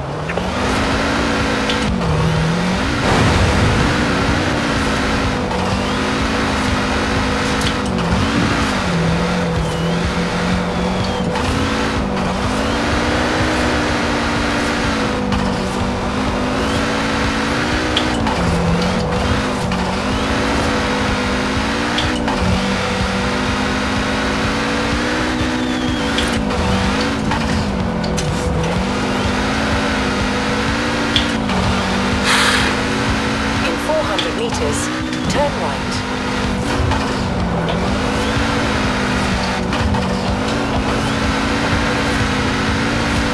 Turn right.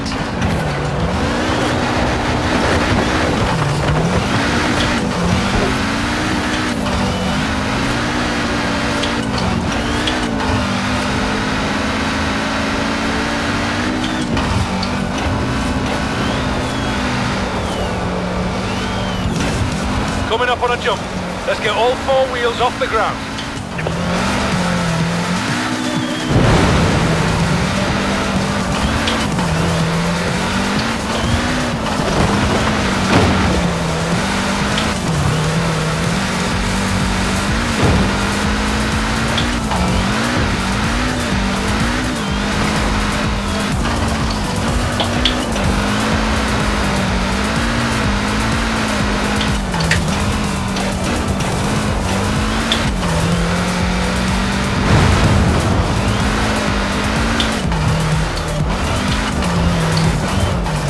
With some feeling.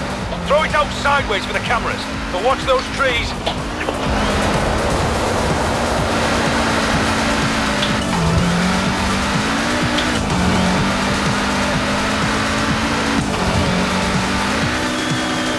Yes! That's what I'm talking about. Brilliant! Just a little more rough terrain and you're through. Maybe it's a metaphor for the characters in the movie. I don't know. Outstanding! Let's see the real Frankie Beaumont drive like that. They should just make this movie about you, kid.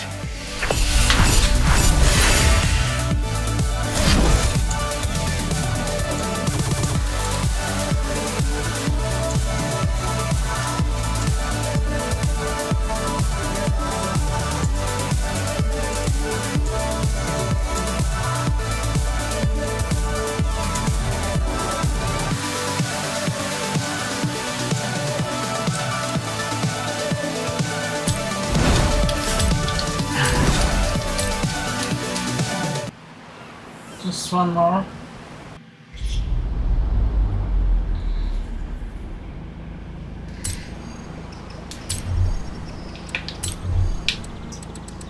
So what was that? Secret message. Vanguard Force.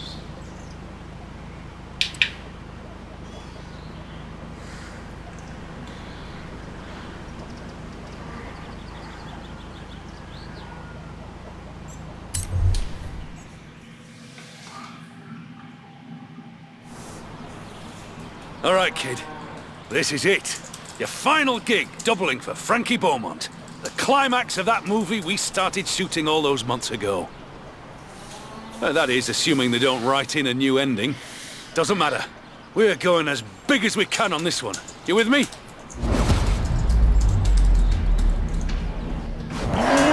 Stunt unit is set up near the old airstrip. You can take the stunt vehicle, but usual drill, yeah, no damage.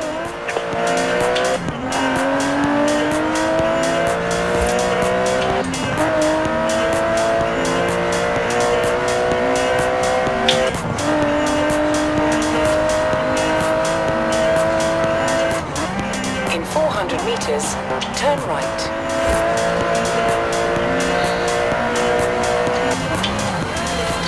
Turn right.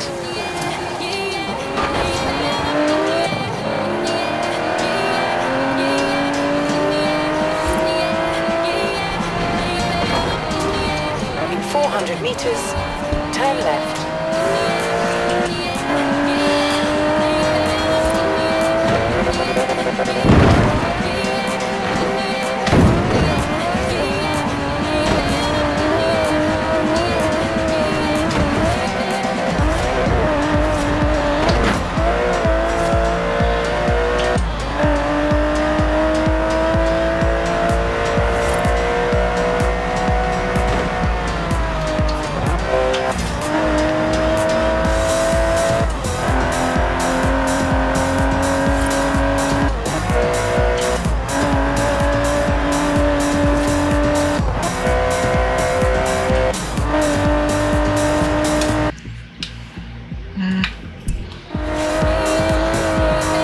At the roundabout, take the second exit.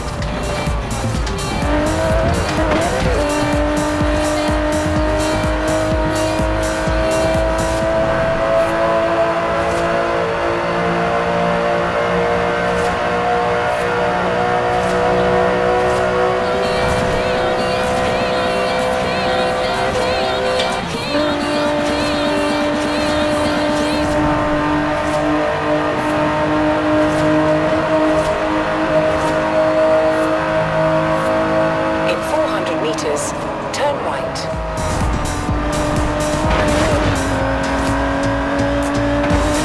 Turn around when it is safe to do so.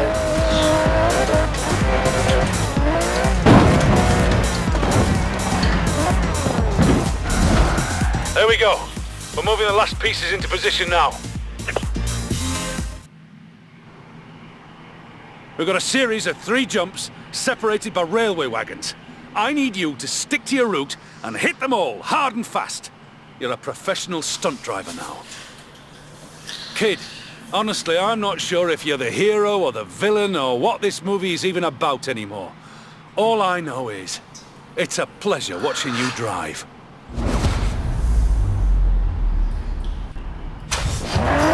Brickleg. Scene 99A. Railway Showdown. Action! Let's try to take the Straight down to the first round. suggested According to the route. script. Who cares about the script? In 400 meters, turn sharp left.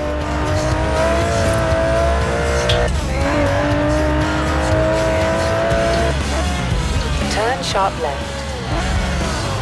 In 400 meters, turn left.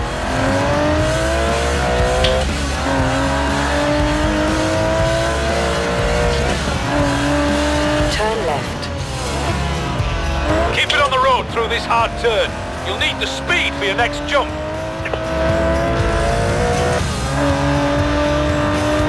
Coming up on the next jump. Remember, any landing you drive away from is a good one. In 400 meters, turn right. Last turn. If you want to cut across the farmland, do it. But do it fast. Turn right. Final jump. This is the big one. Take it low or take it high. Your choice. It's too slow.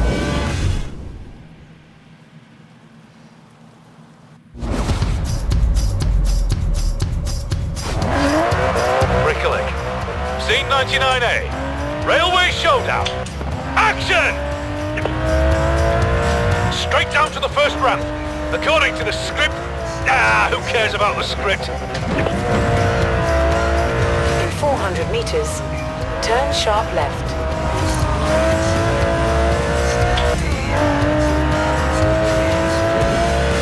Turn sharp left. In 400 meters, turn left.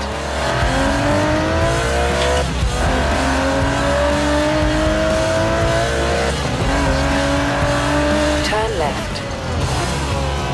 Keep it on the road through this hard turn. You'll need the speed for your next jump.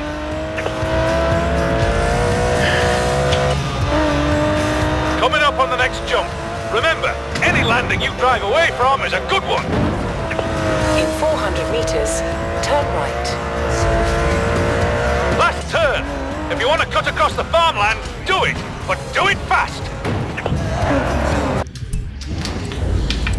Oh god.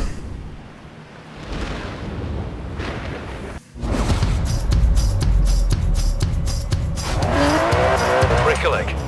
Scene 99A. Railway showdown. Action! Straight down to the first ramp. According to the script. Who cares about the script? Yeah, I just need to cancel. In 400 meters, Right. turn sharp left.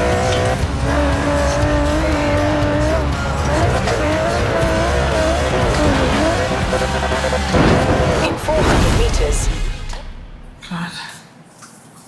Okay, we can't use that. We'll set up and go again while we still have the light. Brickleg. Scene 99A. Railway showdown. Action! Straight down to the first ramp. According to the script. Who cares about the script? in 400 meters, turn sharp left.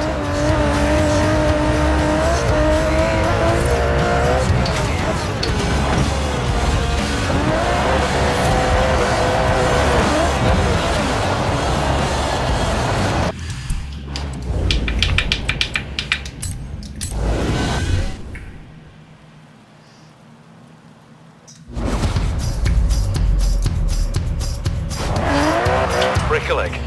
Scene 99A. Railway showdown. Action!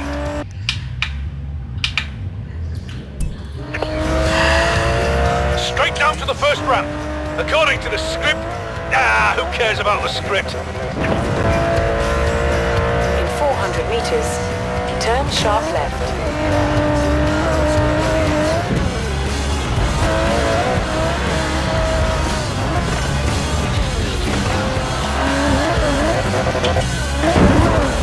In 400 meters, turn right. Last turn. If you want to cut across the farmland, do it. But do it fast.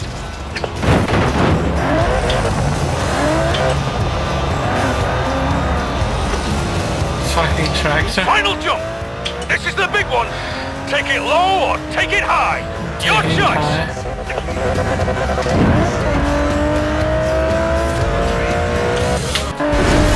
Cut! Wow! Oh, I never thought I'd say this, kid, but couldn't have done it better myself. Thank you. Oh, and I spoke to the producers. Would you be up for some acting lessons? Seems you're a lot more fun to work with than Frankie Beaumont.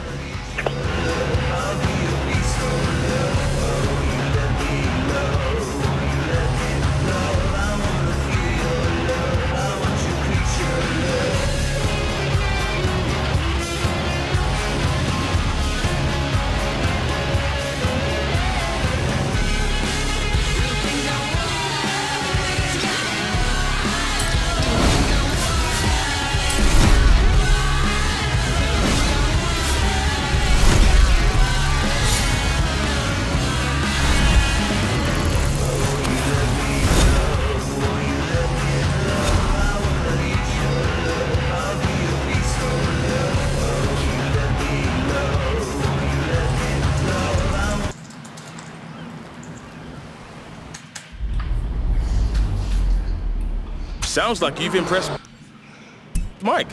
And trust me, Mike is not an easy man to impress. I'll let you know when you get a call back.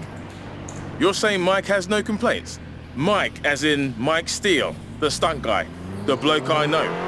Blimey.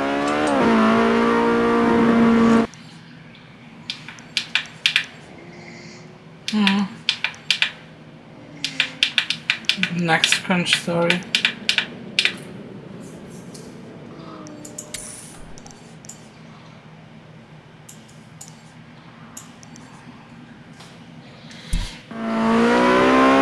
In 400 meters, turn right.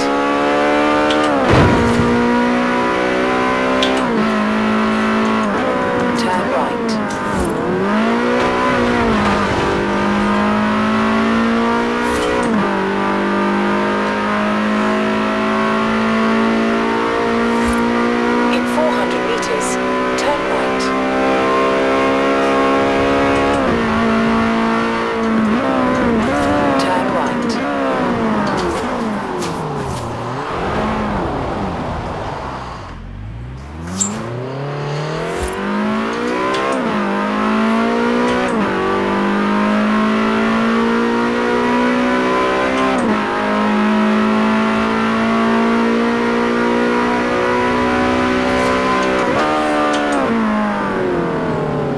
arrived at your destination.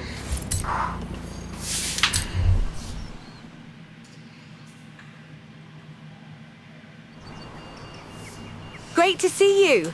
We're shooting a documentary about car culture in the UK, and I need a second driver. You've made a name for yourself, and it would be great to have you aboard. It's simple. You drive, I tell the story. Let's do it.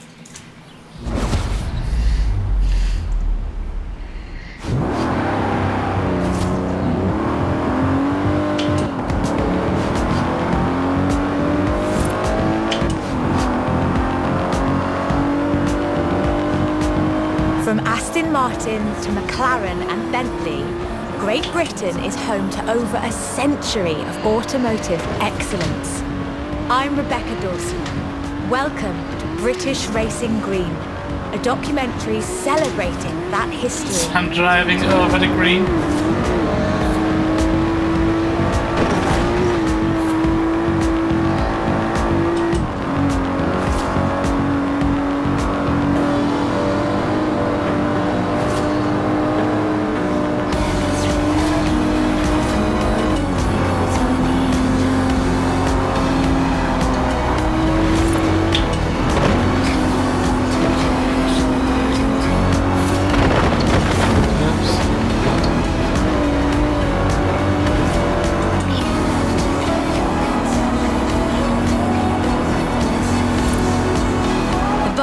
Featured side draft carburetors and a refined camshaft profile, capable of a blistering top speed of 162 miles an hour in 1964. The clean lines of Superleggera's bodywork, reclining seats and wool carpets created a car that was luxurious as well as fast.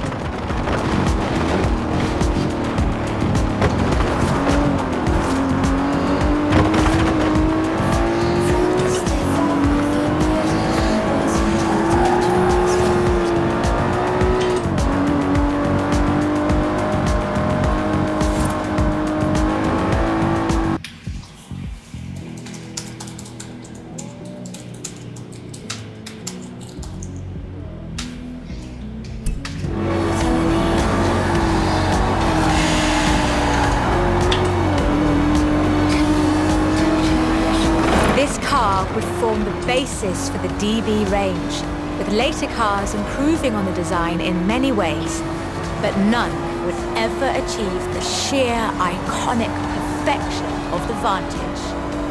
In 200 meters, turn left. God.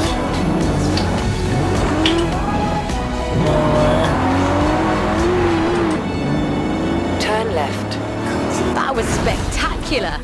Take a breather and let's try again with less excitement.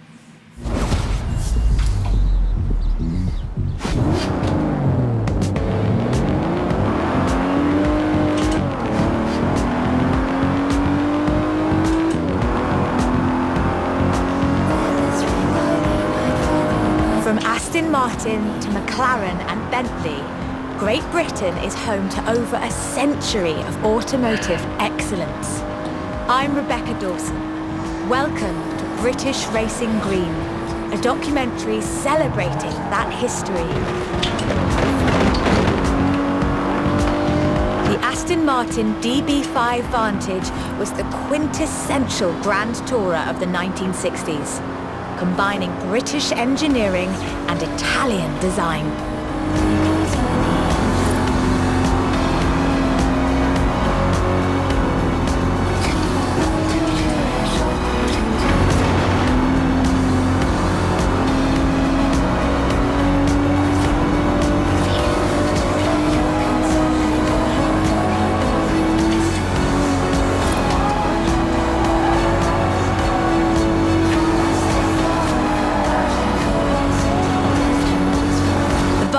Featured side draft carburetors and a refined camshaft profile, capable of a blistering top speed of 162 miles an hour in 1964.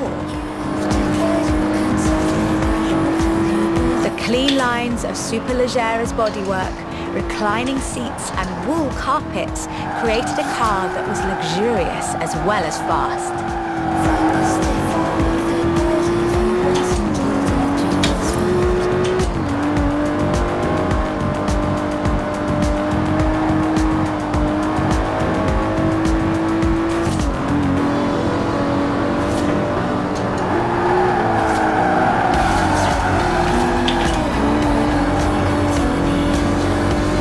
So long. This car would form the basis After for the this, I'm DB going range, to do the with later cars forzathon improving life. on the design in many ways, but none would ever achieve the sheer iconic perfection of the Vantage. In 200 meters, turn left. For all of its beauty and engineering perfection, only 65 of these beautiful machines would ever be built. If you own one, you own a piece of British history.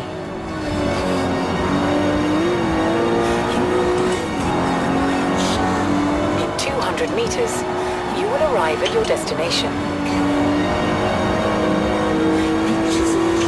The silver DB5 would be immortalized in half a century of cinema. The classic Aston Martin.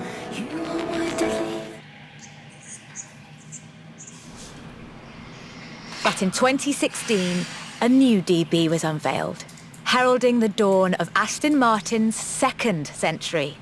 The DB11 is the first production turbocharged Aston Martin, but is it a worthy successor to that legacy? The short answer is yes. It's bold, responsive, and agile. It's perhaps the best GT chassis in the world.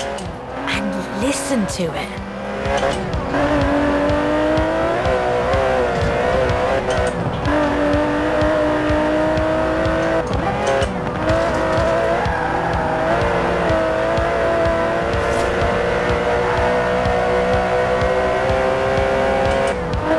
Able to hit 60 miles an hour in 3.5 seconds, the DB11's 5.2-litre twin-turbo V12 boasts a top speed of over 200 miles an hour.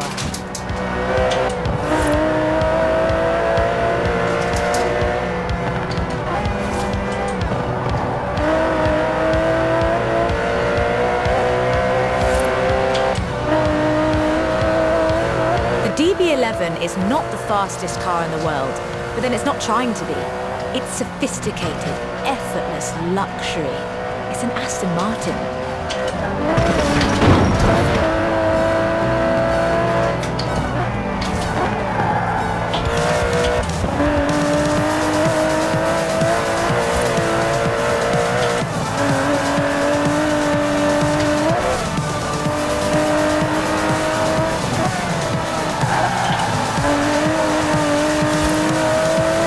The DB11's front strakes channel air to create a virtual spoiler, providing downforce without compromising the car's clean lines. Brilliant.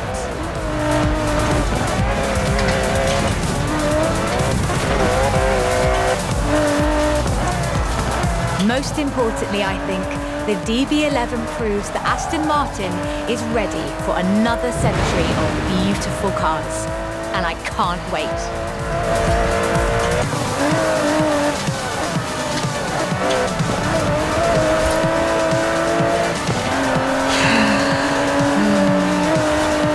Beautiful as they are, Aston Martins are only one of many cars made in the United Kingdom.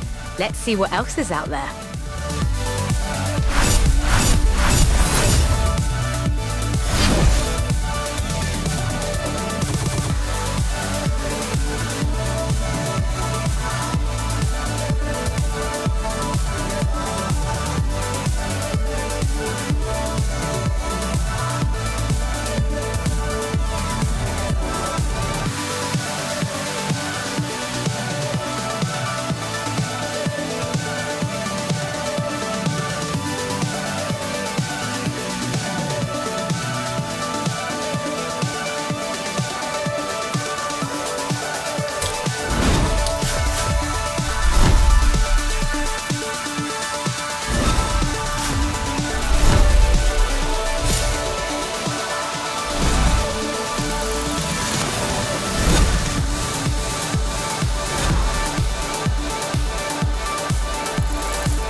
God.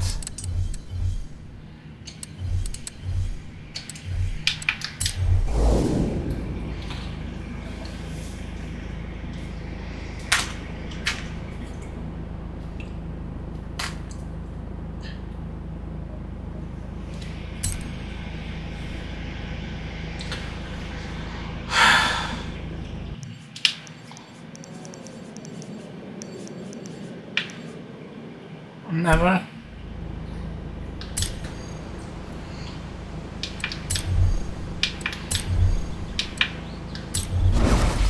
It's the Land Rover. I didn't want to look up.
Not skipping this.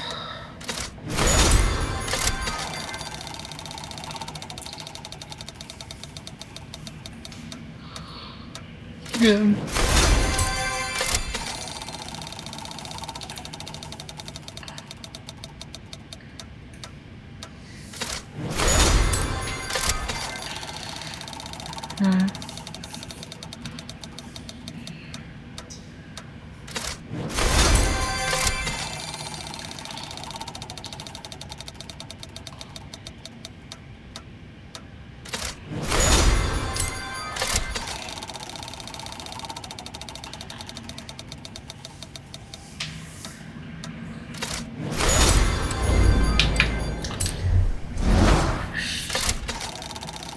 Yeah, 3 of them.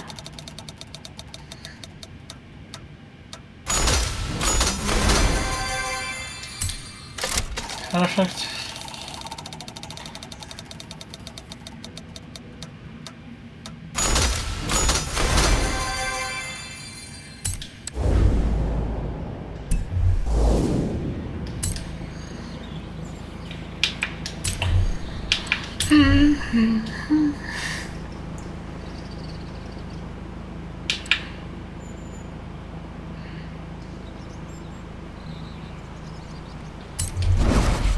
$120. Oh God, what am I doing?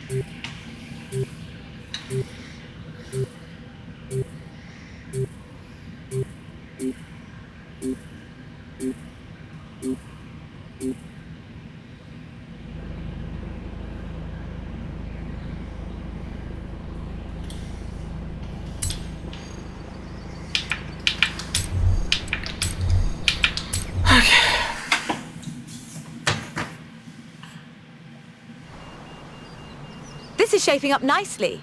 Time for a change of pace, though. At least at first. The next segment is about Land Rover, and we'll be starting out with the Type 3. Yeah, why not the Type 1?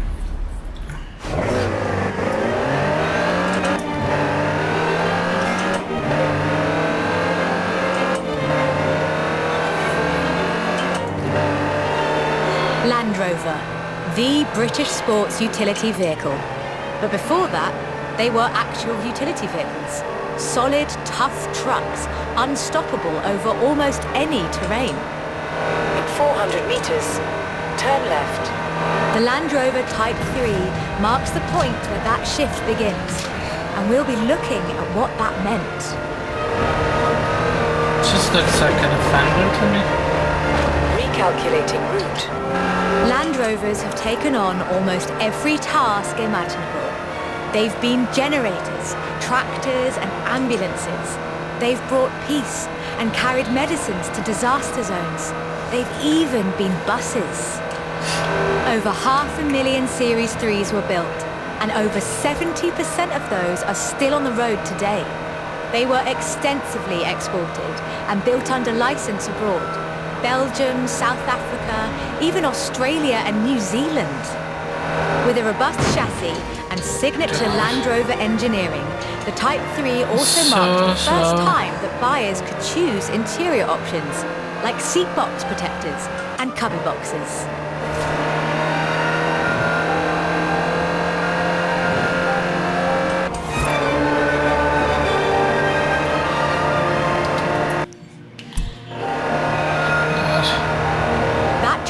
Continued, and by 1982, Land Rover were offering the county-spec Type 3. Leisure drivers could choose from such luxuries as all-cloth seats, soundproofing, and tinted glass. The trend was increasingly clear, and the future of the Land Rover was starting to take shape. It's if you squinted, you could already see the shape of the first sports utility vehicle, the Range Rover. Is that the first? The cheap Wagoneer was the first. It's just so shit. Recalculating route.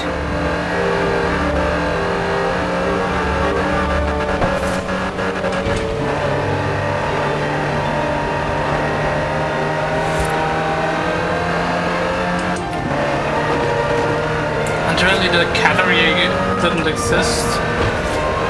Since the 2000s, really? Turn left.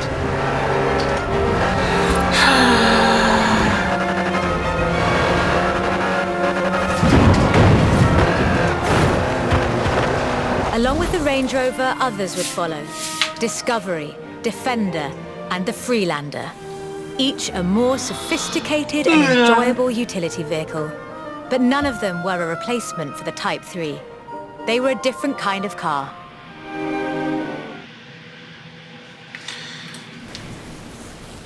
The Type 3 was arguably the first sports utility vehicle, an evolution of the design that would lead ultimately to this. The Bowler Nemesis, an off-road racing vehicle that turned into a production SUV, the Nemesis EXR. That's such a cool car. It sports a turbocharged 5-litre Land Rover Jaguar engine, crammed into a carbon fibre chassis with integral roll cage. It even has the grille, headlights and rear lights from a Range Rover.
There are no compromises either. with a 0 to 60 time of an unreal 4.2 seconds, all-wheel drive, and the ability to corner near instantly, the Nemesis provides adrenaline and sheer terror in equal measure.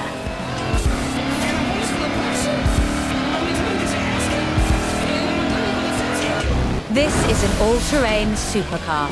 That's the only fair description for this. But that's what you get when you build an SUV with Land Rover DNA. No, it's a Dakar rally car. That's a fair description.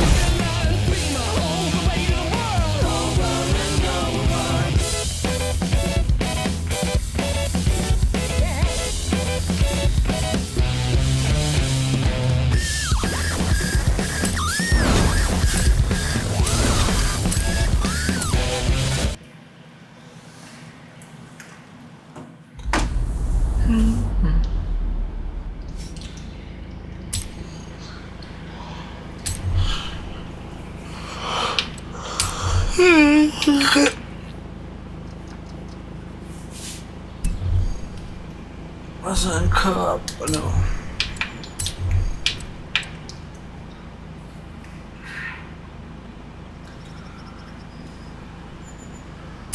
A land sprint.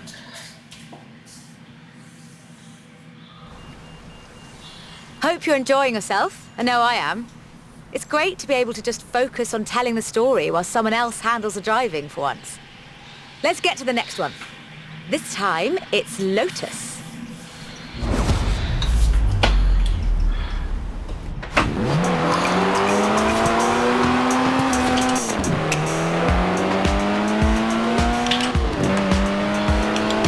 Lots of trouble, usually Lotus serious. Engineering Limited began as many stories in British engineering do, in an old barn. The first Lotus cars were offered as kits. You built them yourself. From 1962, they began to actually build the cars themselves. The Elan Sprint showed exactly what they intended to do. Kid cars were for tax reasons.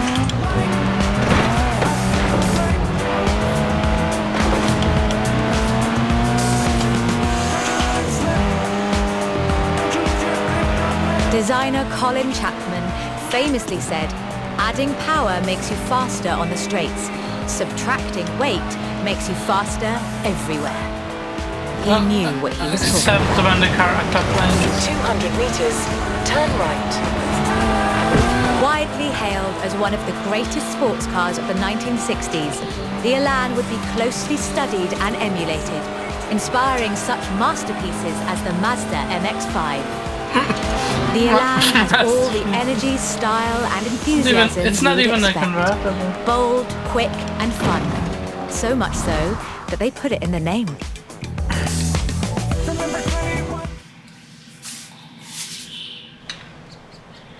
The Elan Sprint was a financial as well as an engineering success for Lotus, validating their approach to design and resulting in a whole family of light, agile roadsters. Which brings us to this, the Lotus Exige. It's heavier than the Elan, admittedly, but it's faster. Much, much Yes, faster. but it's heavier.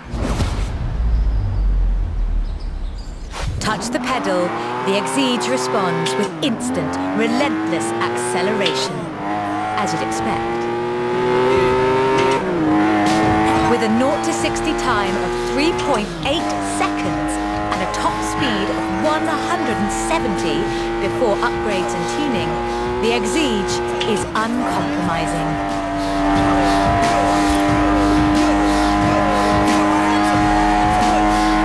No braking ever.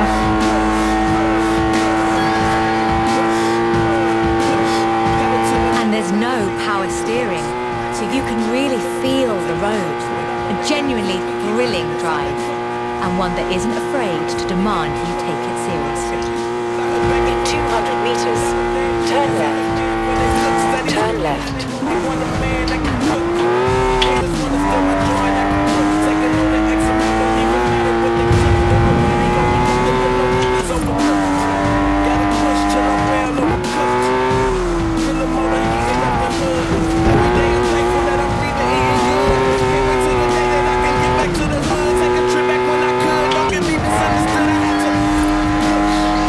bit of cutting should be enough to get 3 stars.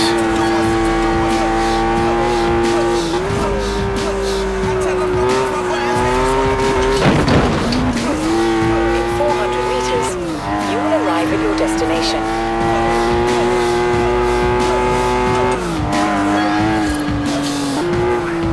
And with rumoured launches of 2 new cars in 2020, Lotus looks set to push the benchmark of the experienced sports car well into the next century.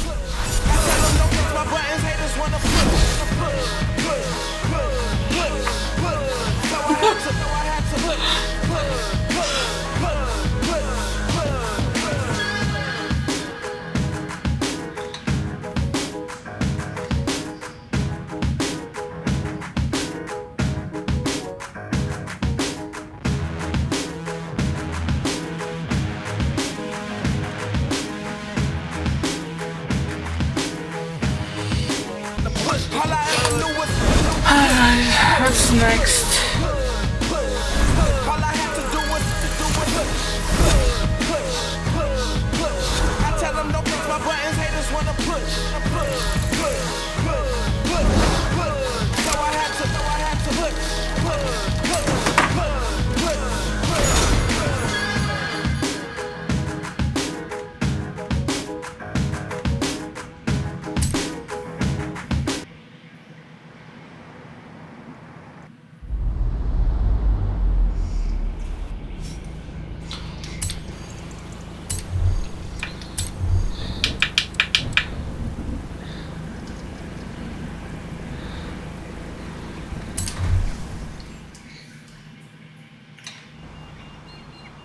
Done much rallying? That's a joke. We've all seen what you've been up to. We're doing the next bit on location. You'll see why when you get there.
destination.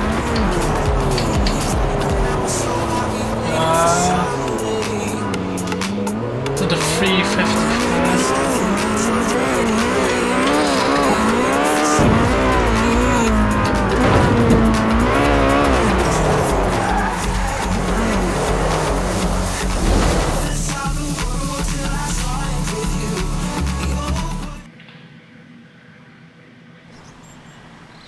Ford, that most American of cars.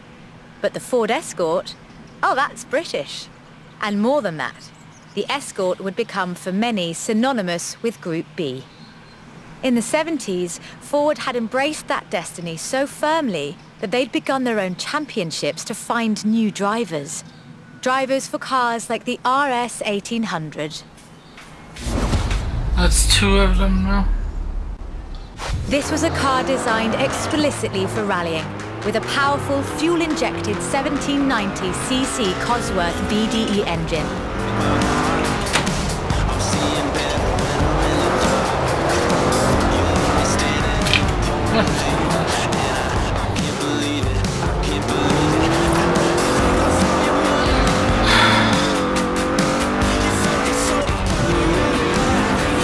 Homologation rules required that all cars entered into the group be production, so Ford built 200 of them.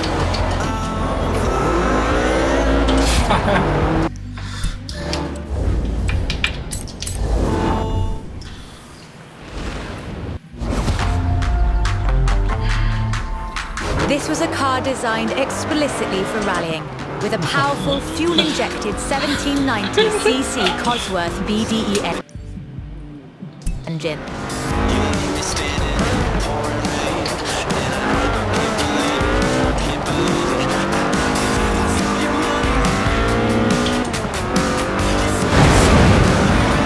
Homologation rules required that all cars entered into the group be production, so Ford built 200 of them. Just 200.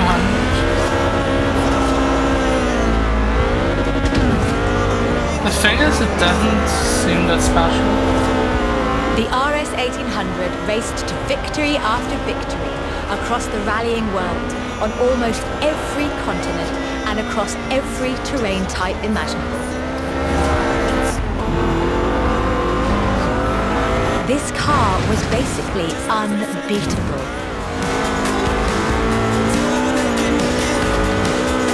The RS 1800 brought home 17 World Rally Championship victories for Ford.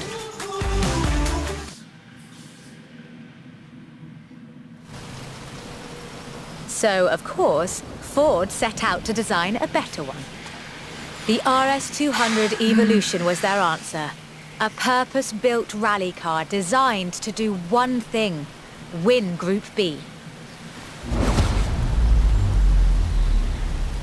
With a 1.8 turbocharged Ford Cosworth BDT engine and all-wheel drive, the RS 200 had perhaps the best suspension platform of any car of its era. The chassis was fiberglass from Reliant, and the massive Ford parts bin was raided to give the car that iconic look. God.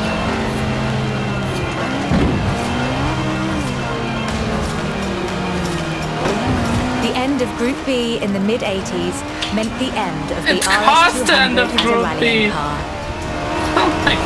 Fortunately, Ford built over 200 as part of the homologation requirements for Group B, Oh so my you can God. still find them. Killed a bunch of if you're lucky. spectators 1 minute. So that's how Group B ended with this car. Oh well.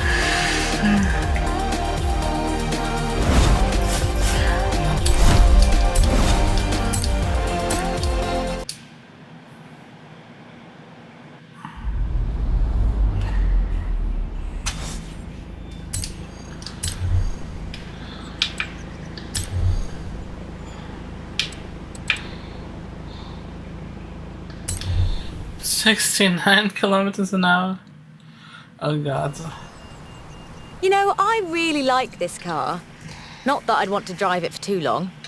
Squeeze yourself in there and let's see just how fast you can make it go. Which won't be too fast. But hey, I could be surprised. The Peel P50 has the dubious honour of being the smallest production car in the world. A one-door microcar coupe, featuring a 42cc air-cooled engine, capable of a heinous 38 miles an hour. And a handle, so you can pick it up and carry it with you when you get to work. And keep in mind that this is the production version. The prototype had the single wheel at the front. Why would you think that was a good idea?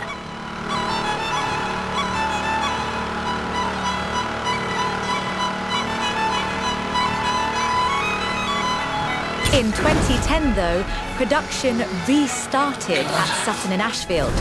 So, if you'd like to own the modern Good enough. incarnation of this, I suppose you can.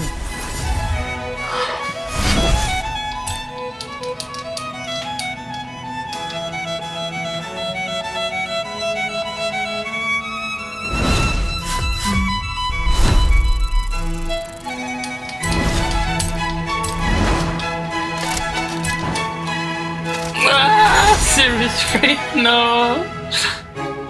That's so funny.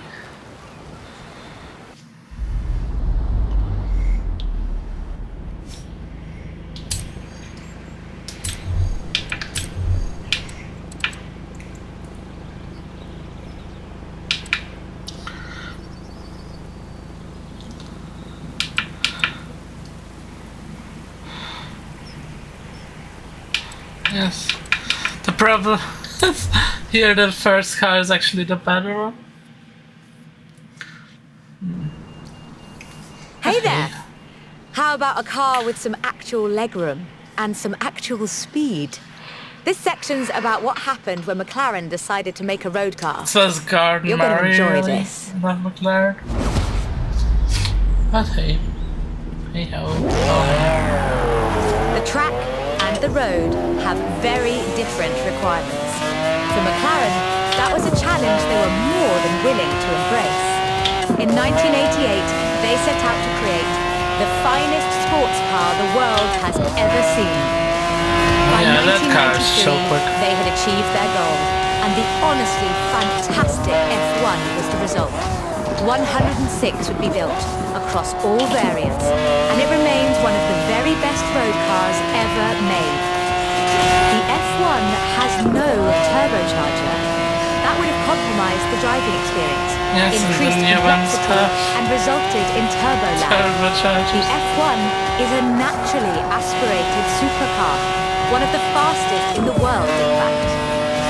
Everything about this car is innovative, from the carbon fiber monocoque to the central driver position. McLaren threw the book away when they designed the F1, then they wrote a better one. The F1's monocoque chassis is incredibly lightweight, only 100 kilos all told, which posed a significant challenge because carbon fiber and fiberglass aren't great insulators. So, McLaren lined the entire engine compartment with gold.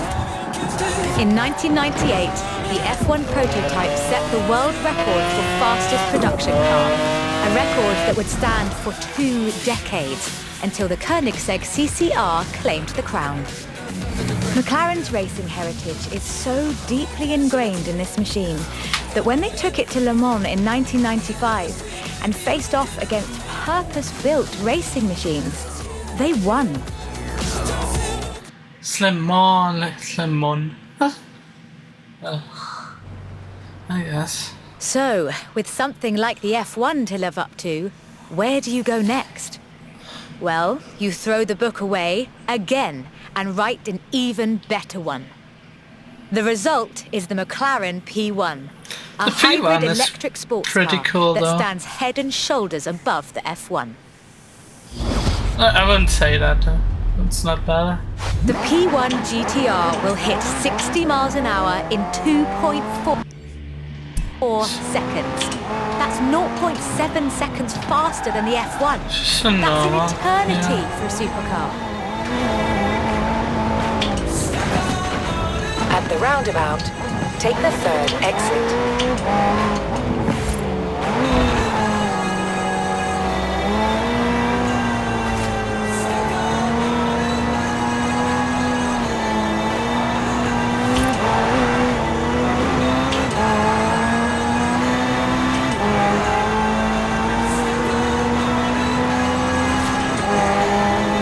Remember those problems with turbo lag? McLaren solved that with the hybrid drive. While the turbos build pressure, the hope electric it's motor fast drives enough. the wheels. No turbo lag, just torque.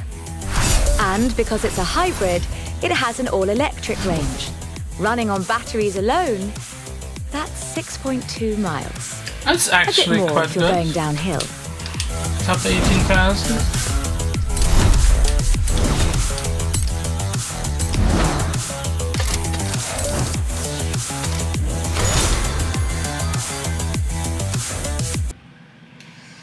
$90K.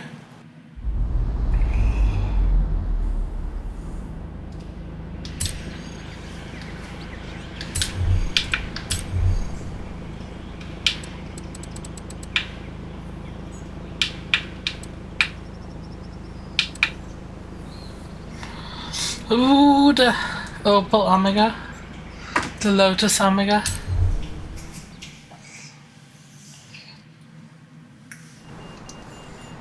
I quite like sleeper cars. Did Alex ever tell you the story of what we got up to in Colorado? There was this sleeper car competition, you see. Let's just say no one was ready for the sunbeam. Forza Horizon 1. Lotus never quite let go of the Played upgrade this game a bit, but you So in can't addition to building their own supercars, make the wheel work they on it, so upgraded it's cars from fun. other marques too. The Lotus Carlton was one such aftermarket upgrade. Lotus took a respectable four-door Vauxhall saloon and turned it into a supercar. From the outside, there are a few signs that this is something special. Wider wheel arches, that sort of thing. But under the bonnet, that's where the magic starts.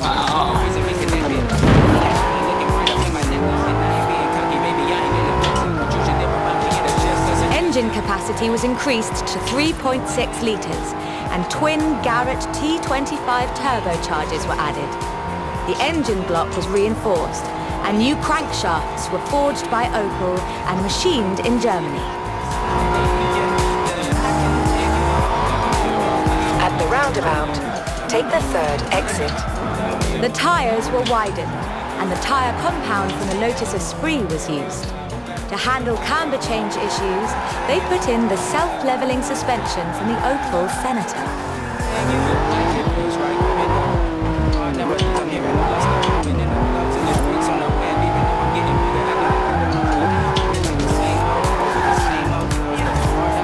Oops.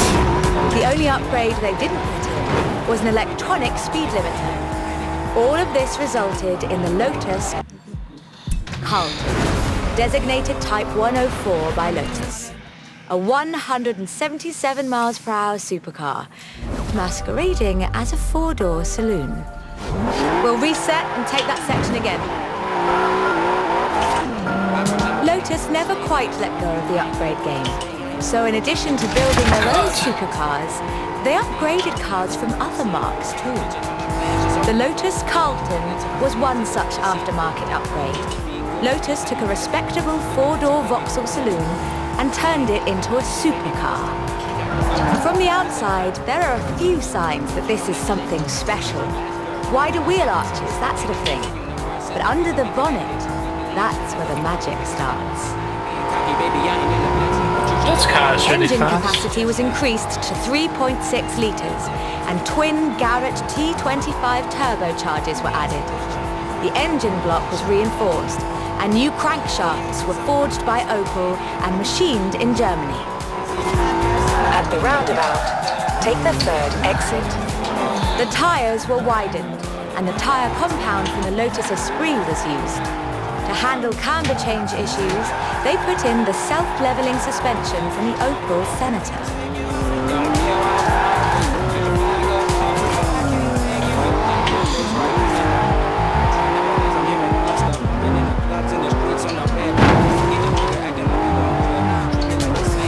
The only upgrade they didn't put in was an electronic speed limiter.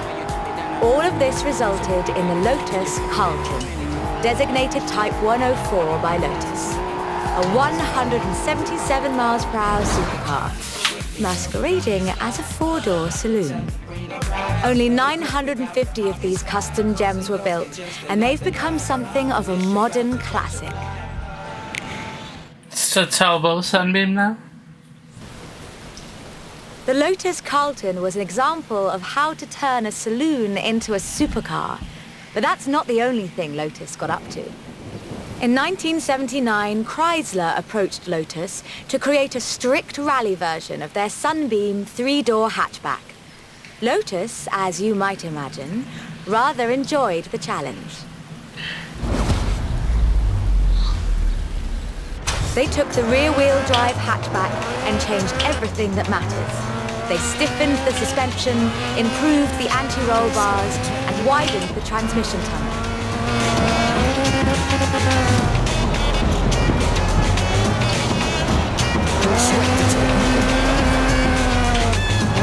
Performance was increased by fitting a 2.2-litre version of the Lotus 911 slant four-cylinder engine, resulting in an impressive 250 brake horsepower, up from a meager 105 on the original.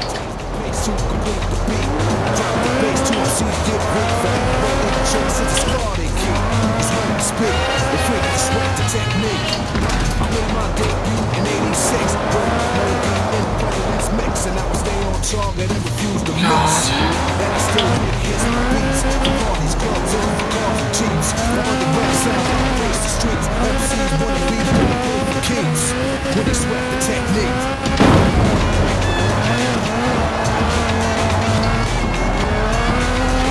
That was not bad, but could we make it a little more majestic? I don't know.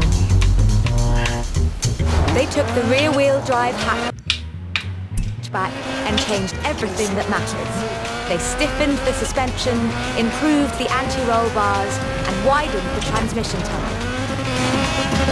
Don't sweat the technique.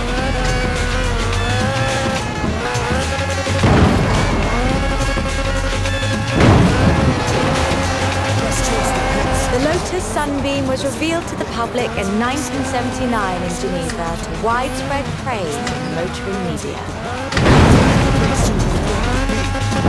Bass to himself, get ready for every beat. Shakes and scar they keep. It's when we speak, the freak, the sweat, the technique. I made my debut in 86 with a melody in front of this mix, and I was staying on charm and refused to miss. It almost makes you wonder if Lotus could do more conversions. It's a silly question, actually.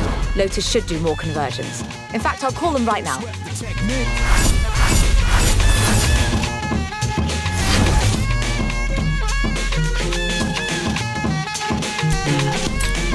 I speak indiscreet, cause talk is cheap. Then I get deep in the beat, think complete. Pulled with a zinc, never weak, and obsolete. They never grow old, techniques become in.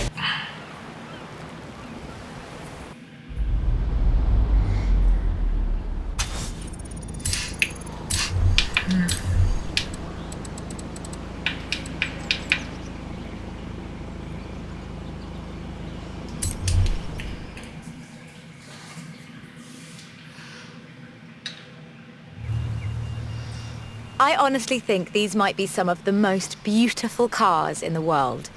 And the story of how it came about is, well, really British.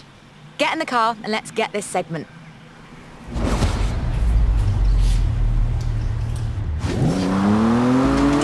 Jaguar is a bit of a favourite of mine. The company is almost 100 years old and was originally founded to build sidecars for motorcycles. But this is the car that really set the bar, I think. The 1961 E-Type. When he saw it, Enzo Ferrari called it the most beautiful car in the world. High praise indeed. He wasn't alone in his admiration. Accolades have followed this car ever since. It's been in movies, comics, games, and TV shows.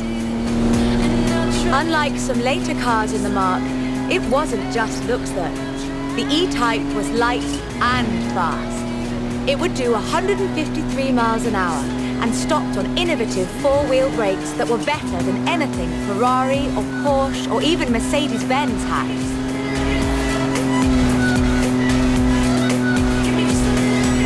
It was solid too, with a design based on the D-Type that won the 24 Hours of Le Mans 3 years in a row. At the roundabout, take the second exit.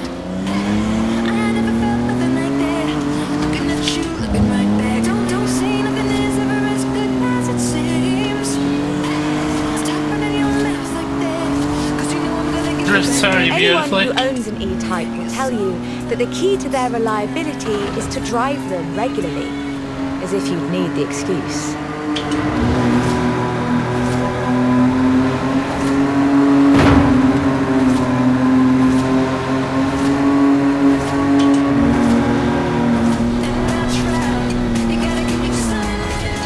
About 2,500 were built, and they're a common sight at auto shows, and surprisingly reasonably priced. All in all, an almost perfect Jaguar.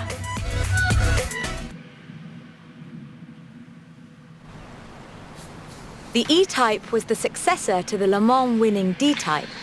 But what would that look like if Jaguar designed it today? It's a Project 7. In 2013, Jaguar answered that question with the F-Type Project 7, a spiritual successor to That's D-Type, such a great and car. designed from the ground up to be the purest, most enjoyable Jaguar Project yet. 8 was the last amazing car Jack did. The car's heritage is proudly displayed in the gorgeous D-Type curves and the distinctive aero hunch behind the driving position. But like the E-Type, it's not just a pretty place.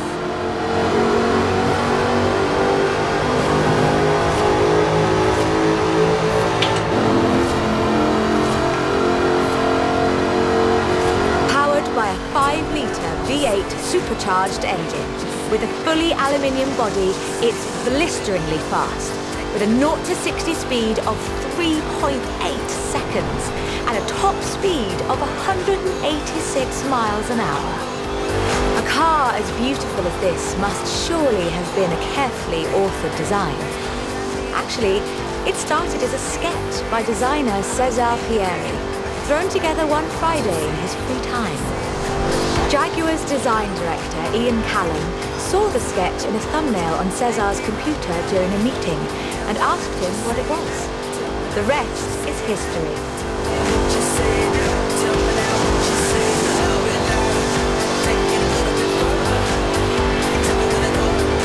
250 Project 7s were built, as both a successor to the E-Type and as a celebration of Jaguar's victories at Le Mans.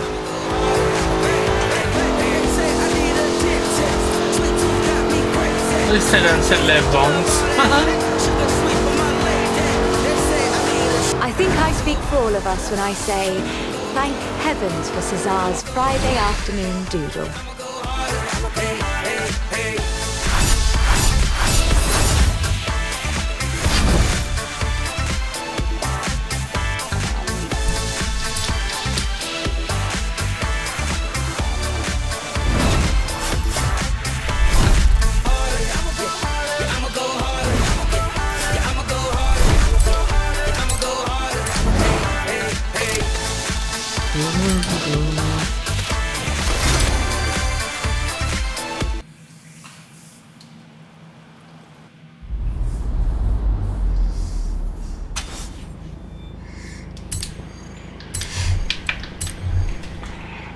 God.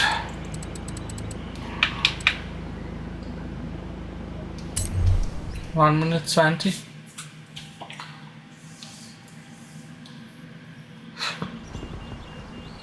We're almost done, but we've saved the good stuff for last. A spot of rallying in the most British car of them all. Get in, strap in, and let's nail this one.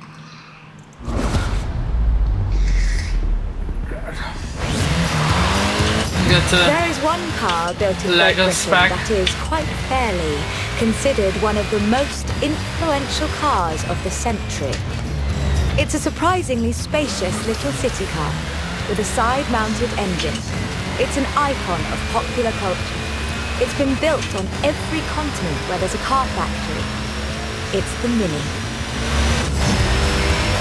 The Mini Cooper S was built to be a performance machine. With deeper engines, twin carburetors and front disc brakes, this scrappy little machine would go on to achieve more than 30 racing victories in the 1960s and 1970s.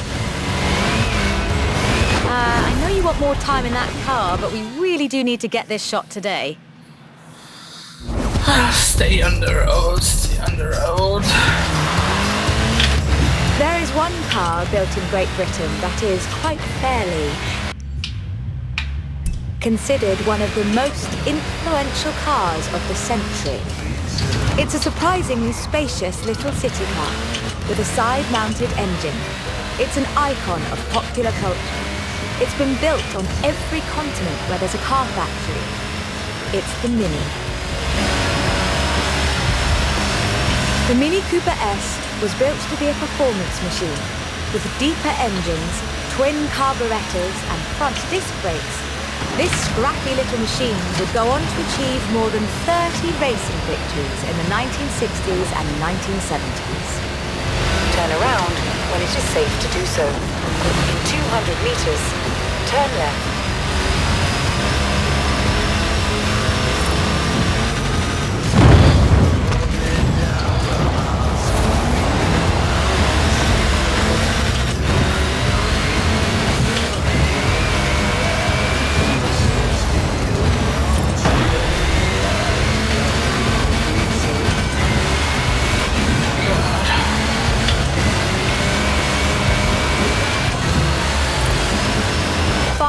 1.3 million Minis would be sold, making it the most popular British car.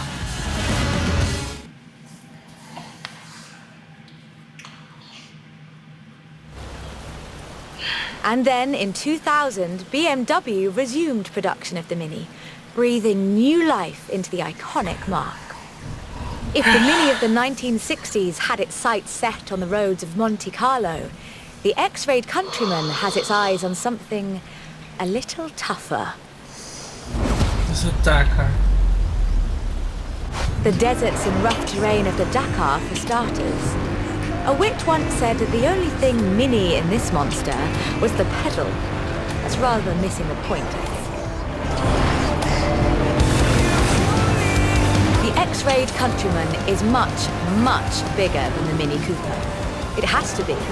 A stage of the Dakar demands literally tons of gear.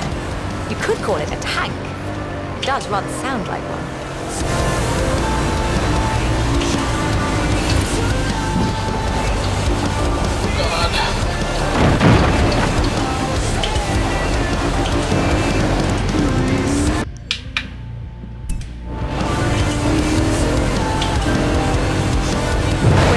X-Rayed division set out to build this thing, they had one goal in mind: winning the Dakar.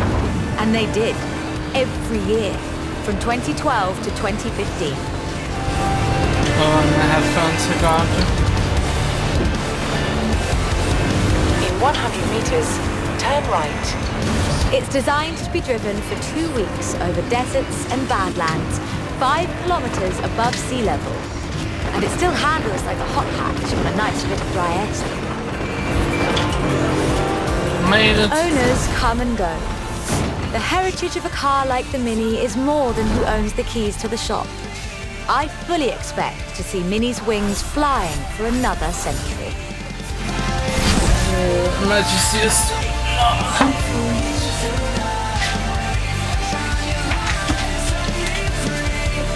well, I recharged.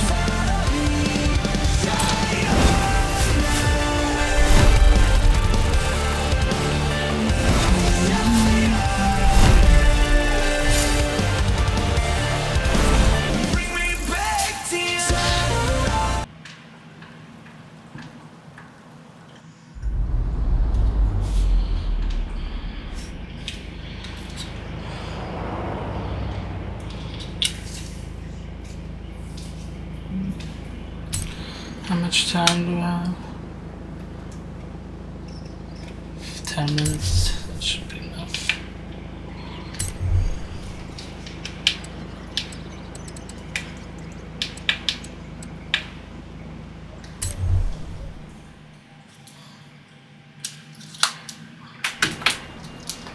This is quite the story.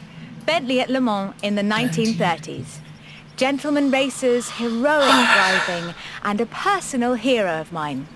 Take good care of the cars, though. Both of them are mine.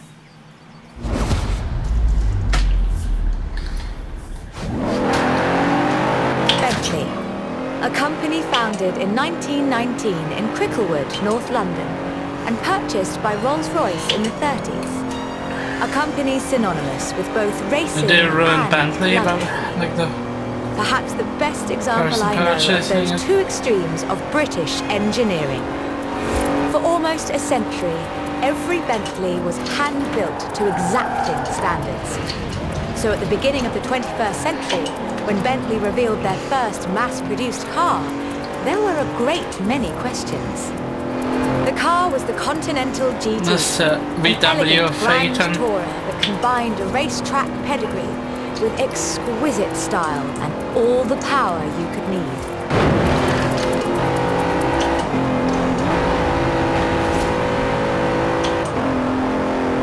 The move to mass production has done nothing to blunt the Bentley experience.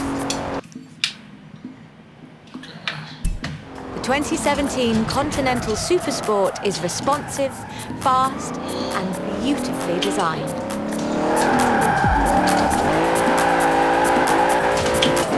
Doesn't drift really like it.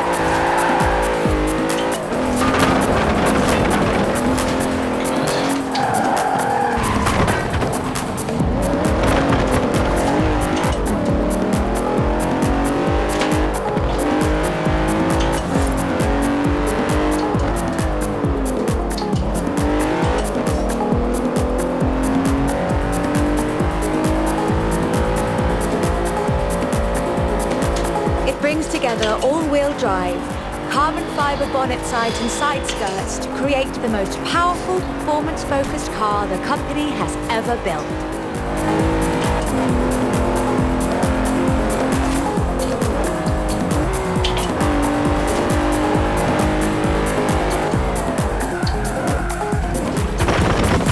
You're right, my not to God. worry, reset and let's try another take.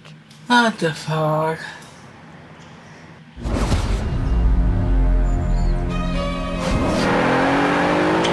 Bentley, a company founded in 1919 in Cricklewood, North London, and purchased by Rolls-Royce in the 30s. A company synonymous with both racing and luxury. Perhaps the best Absolute example I know of those two perfection. extremes of British engineering. For almost a century, every Bentley was hand-built to exacting standards. So at the beginning of the 21st century, when Bentley revealed their first mass-produced car, there were a great many questions. The car was the Continental GT, an elegant grand tourer that combined a racetrack pedigree with exquisite style and all the power you could need.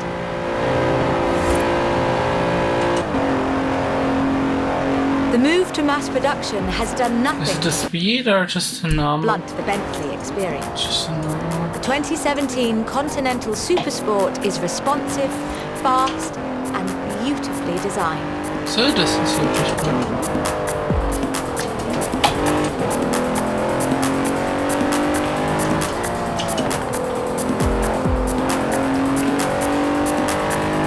such a long drive. It brings together all-wheel drive, carbon fiber bonnet sides and side skirts to create the most powerful, performance-focused car the company has ever built.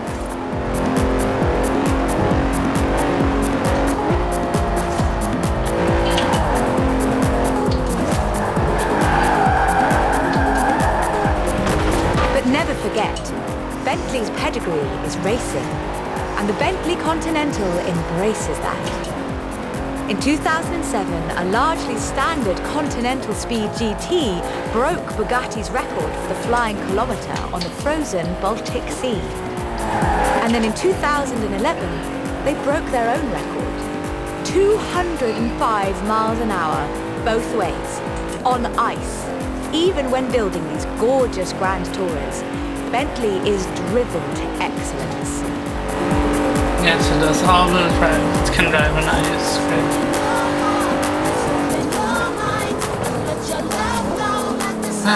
This is wrong. Today, Bentley means modern, peerless luxury and elegance.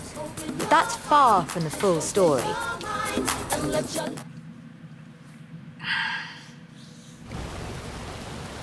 A century ago, Bentley meant something else entirely. It meant Le Mans. In 1930, eccentric race team owner Dorothy Paget financed a rather special Bentley at the Le Mans. It was a 4.5-litre supercharged masterpiece, driven by Sir Henry Bentley Boy Birkin. It posted the fastest time on the day, but it failed to finish. But what a race it was. Sir Henry's courageous driving forced Rudolf Caracciola's 7-litre Mercedes out of the race at the cost of his own victory. But in doing so, he handed the day to the Bentley Sixes. A gentleman racer indeed.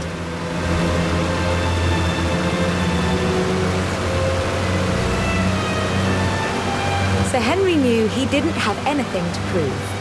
In 1929, the adventurer Mrs. Mary Victor Bruce had already driven the resolutely modern 4.5-litre Bentley at Montlhéry, setting distance, speed and endurance records.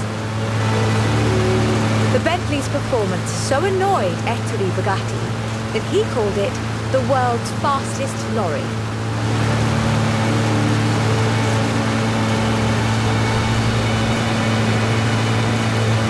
The blower had the last laugh, though. In 2012, it was sold at auction for over £4 million, which is more than enough to buy a Veyron and a racing truck. The Bugatti, Bugatti sell for 20 million, I guess.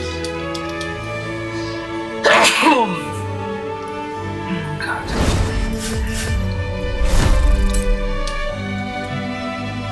Yeah. Yes, I got the button.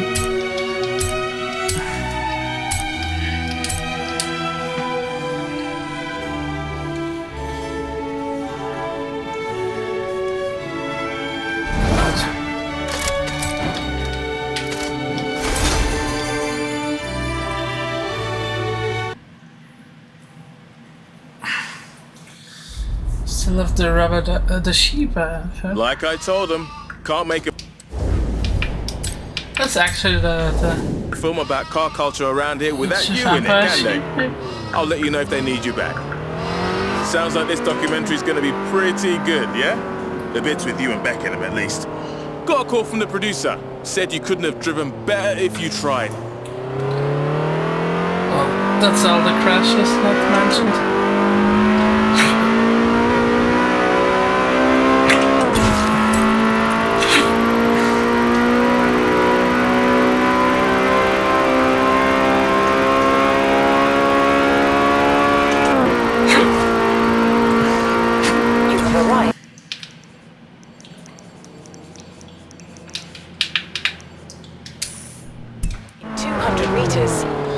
Okay, quick travel there about going to Lago Valley and then going back.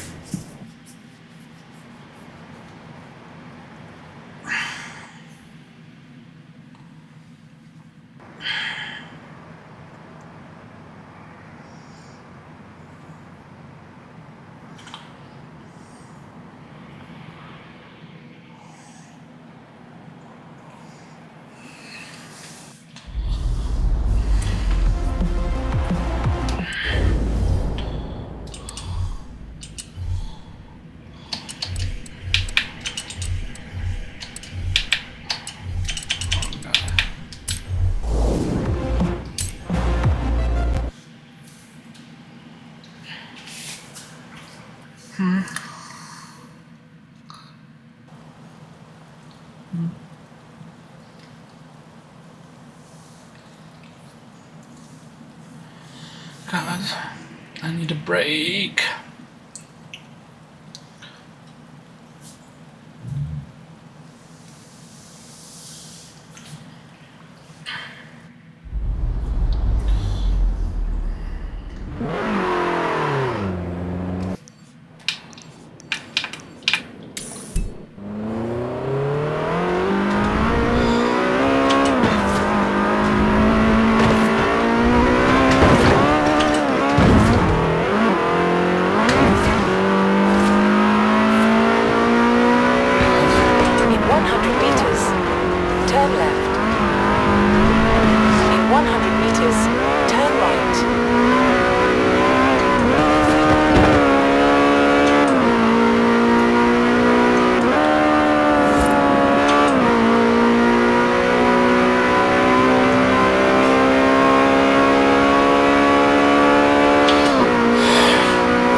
How much do I need?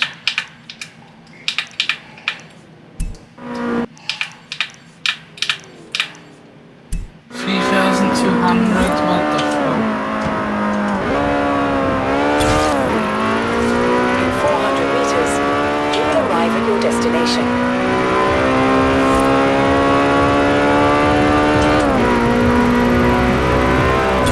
Turn around when it is safe to do so.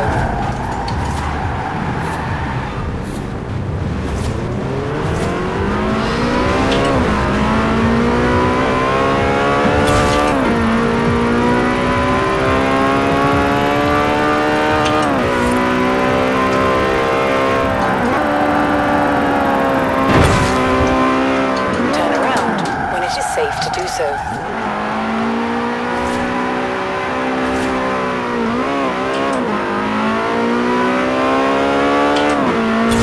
In 400 meters, Fucking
you will arrive at your destination.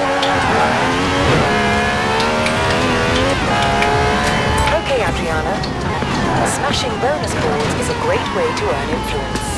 I have sent your route to one nearby.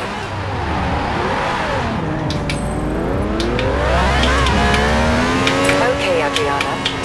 I have disabled head-to-head for you. Turn around when it is safe to do so.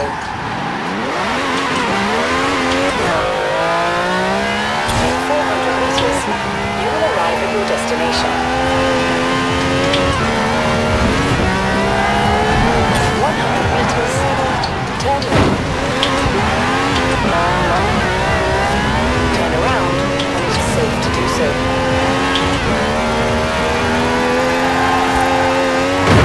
Turn around when it is safe to do so. At the roundabout, take the second exit. In 400 meters, you will arrive at your destination. In 100 meters, turn left. No fucking way.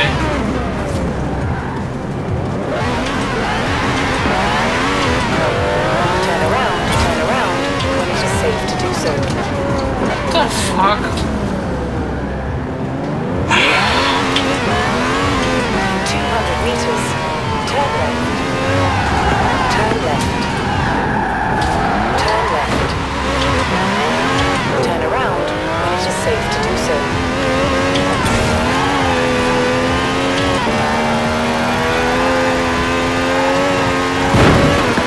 Turn around when it is safe to do so.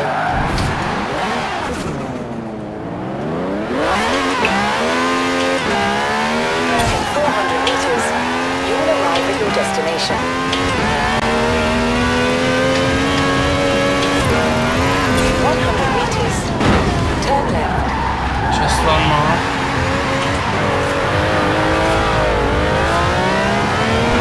Turn around when it is safe to do so. Turn around when it is safe to do so. Round one complete! Get to round two! At least I can drift with how many points. You've seen the forums?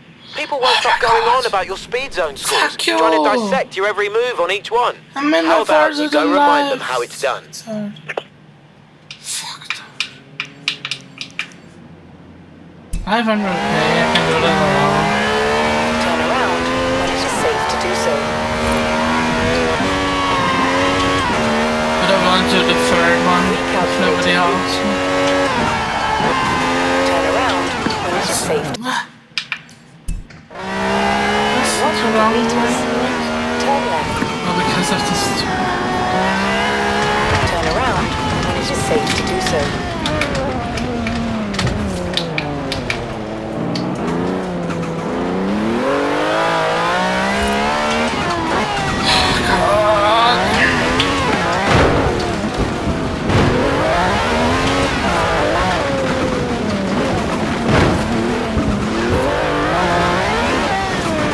Turn around when it is safe to do so.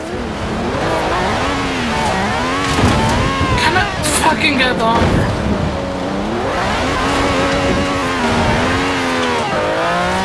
What the fuck?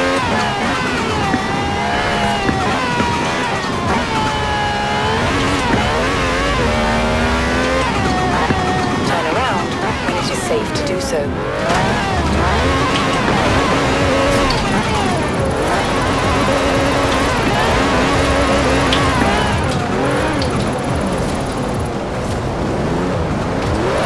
You guys are fucking useless.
time is up.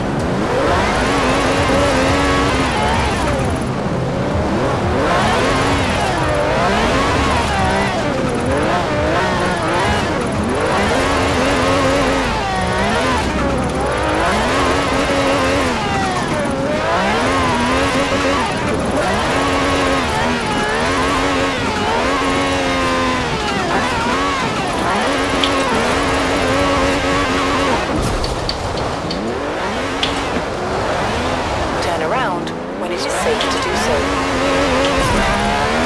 Fucking hell, I wasted 15 minutes of my life.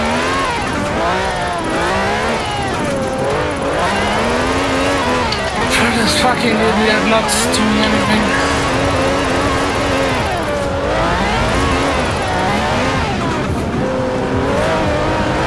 Round 2, fail!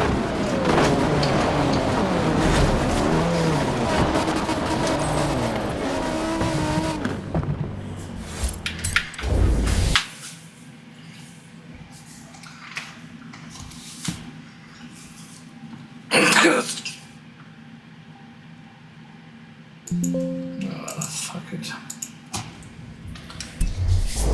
Fucking idiot. I knew one day you'd come.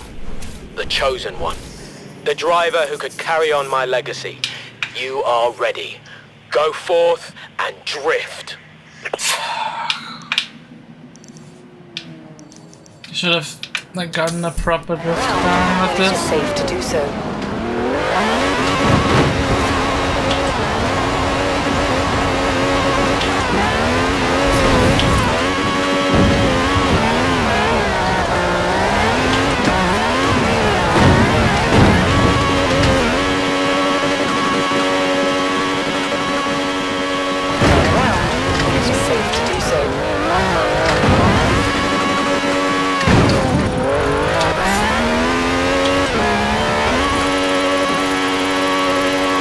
Recalculating route. In 100 meters, turn right.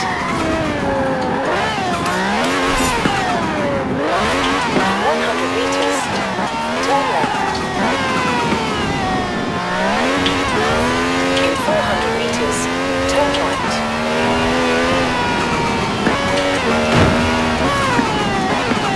Turn right. Turn left.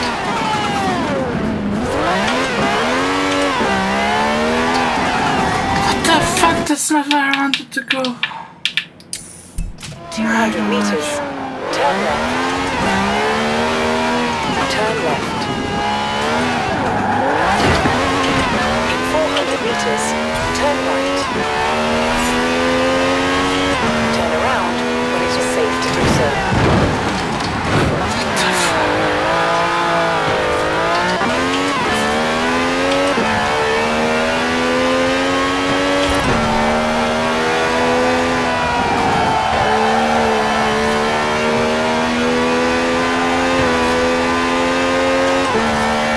At the roundabout, take the second exit.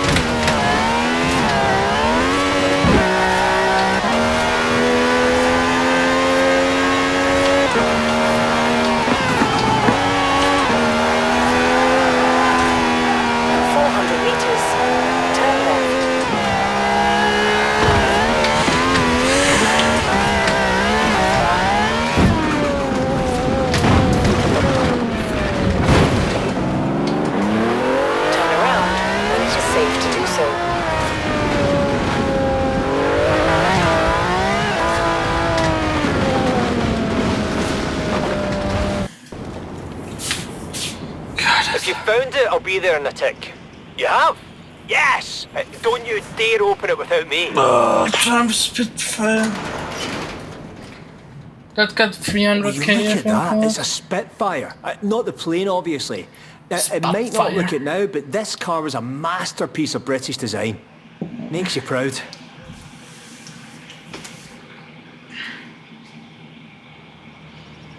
Oh man. I'll get someone else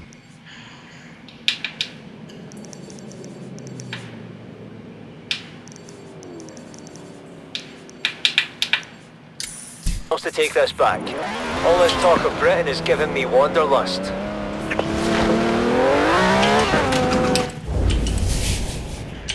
I'll go to Fortune Island when I go back.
Burger.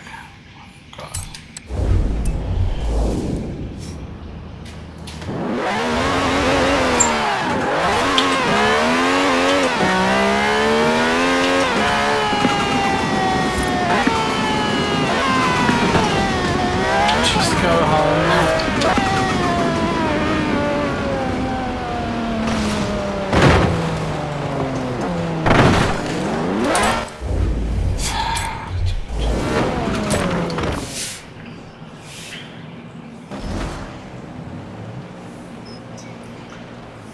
There's something. I start sniping for the quad dragon.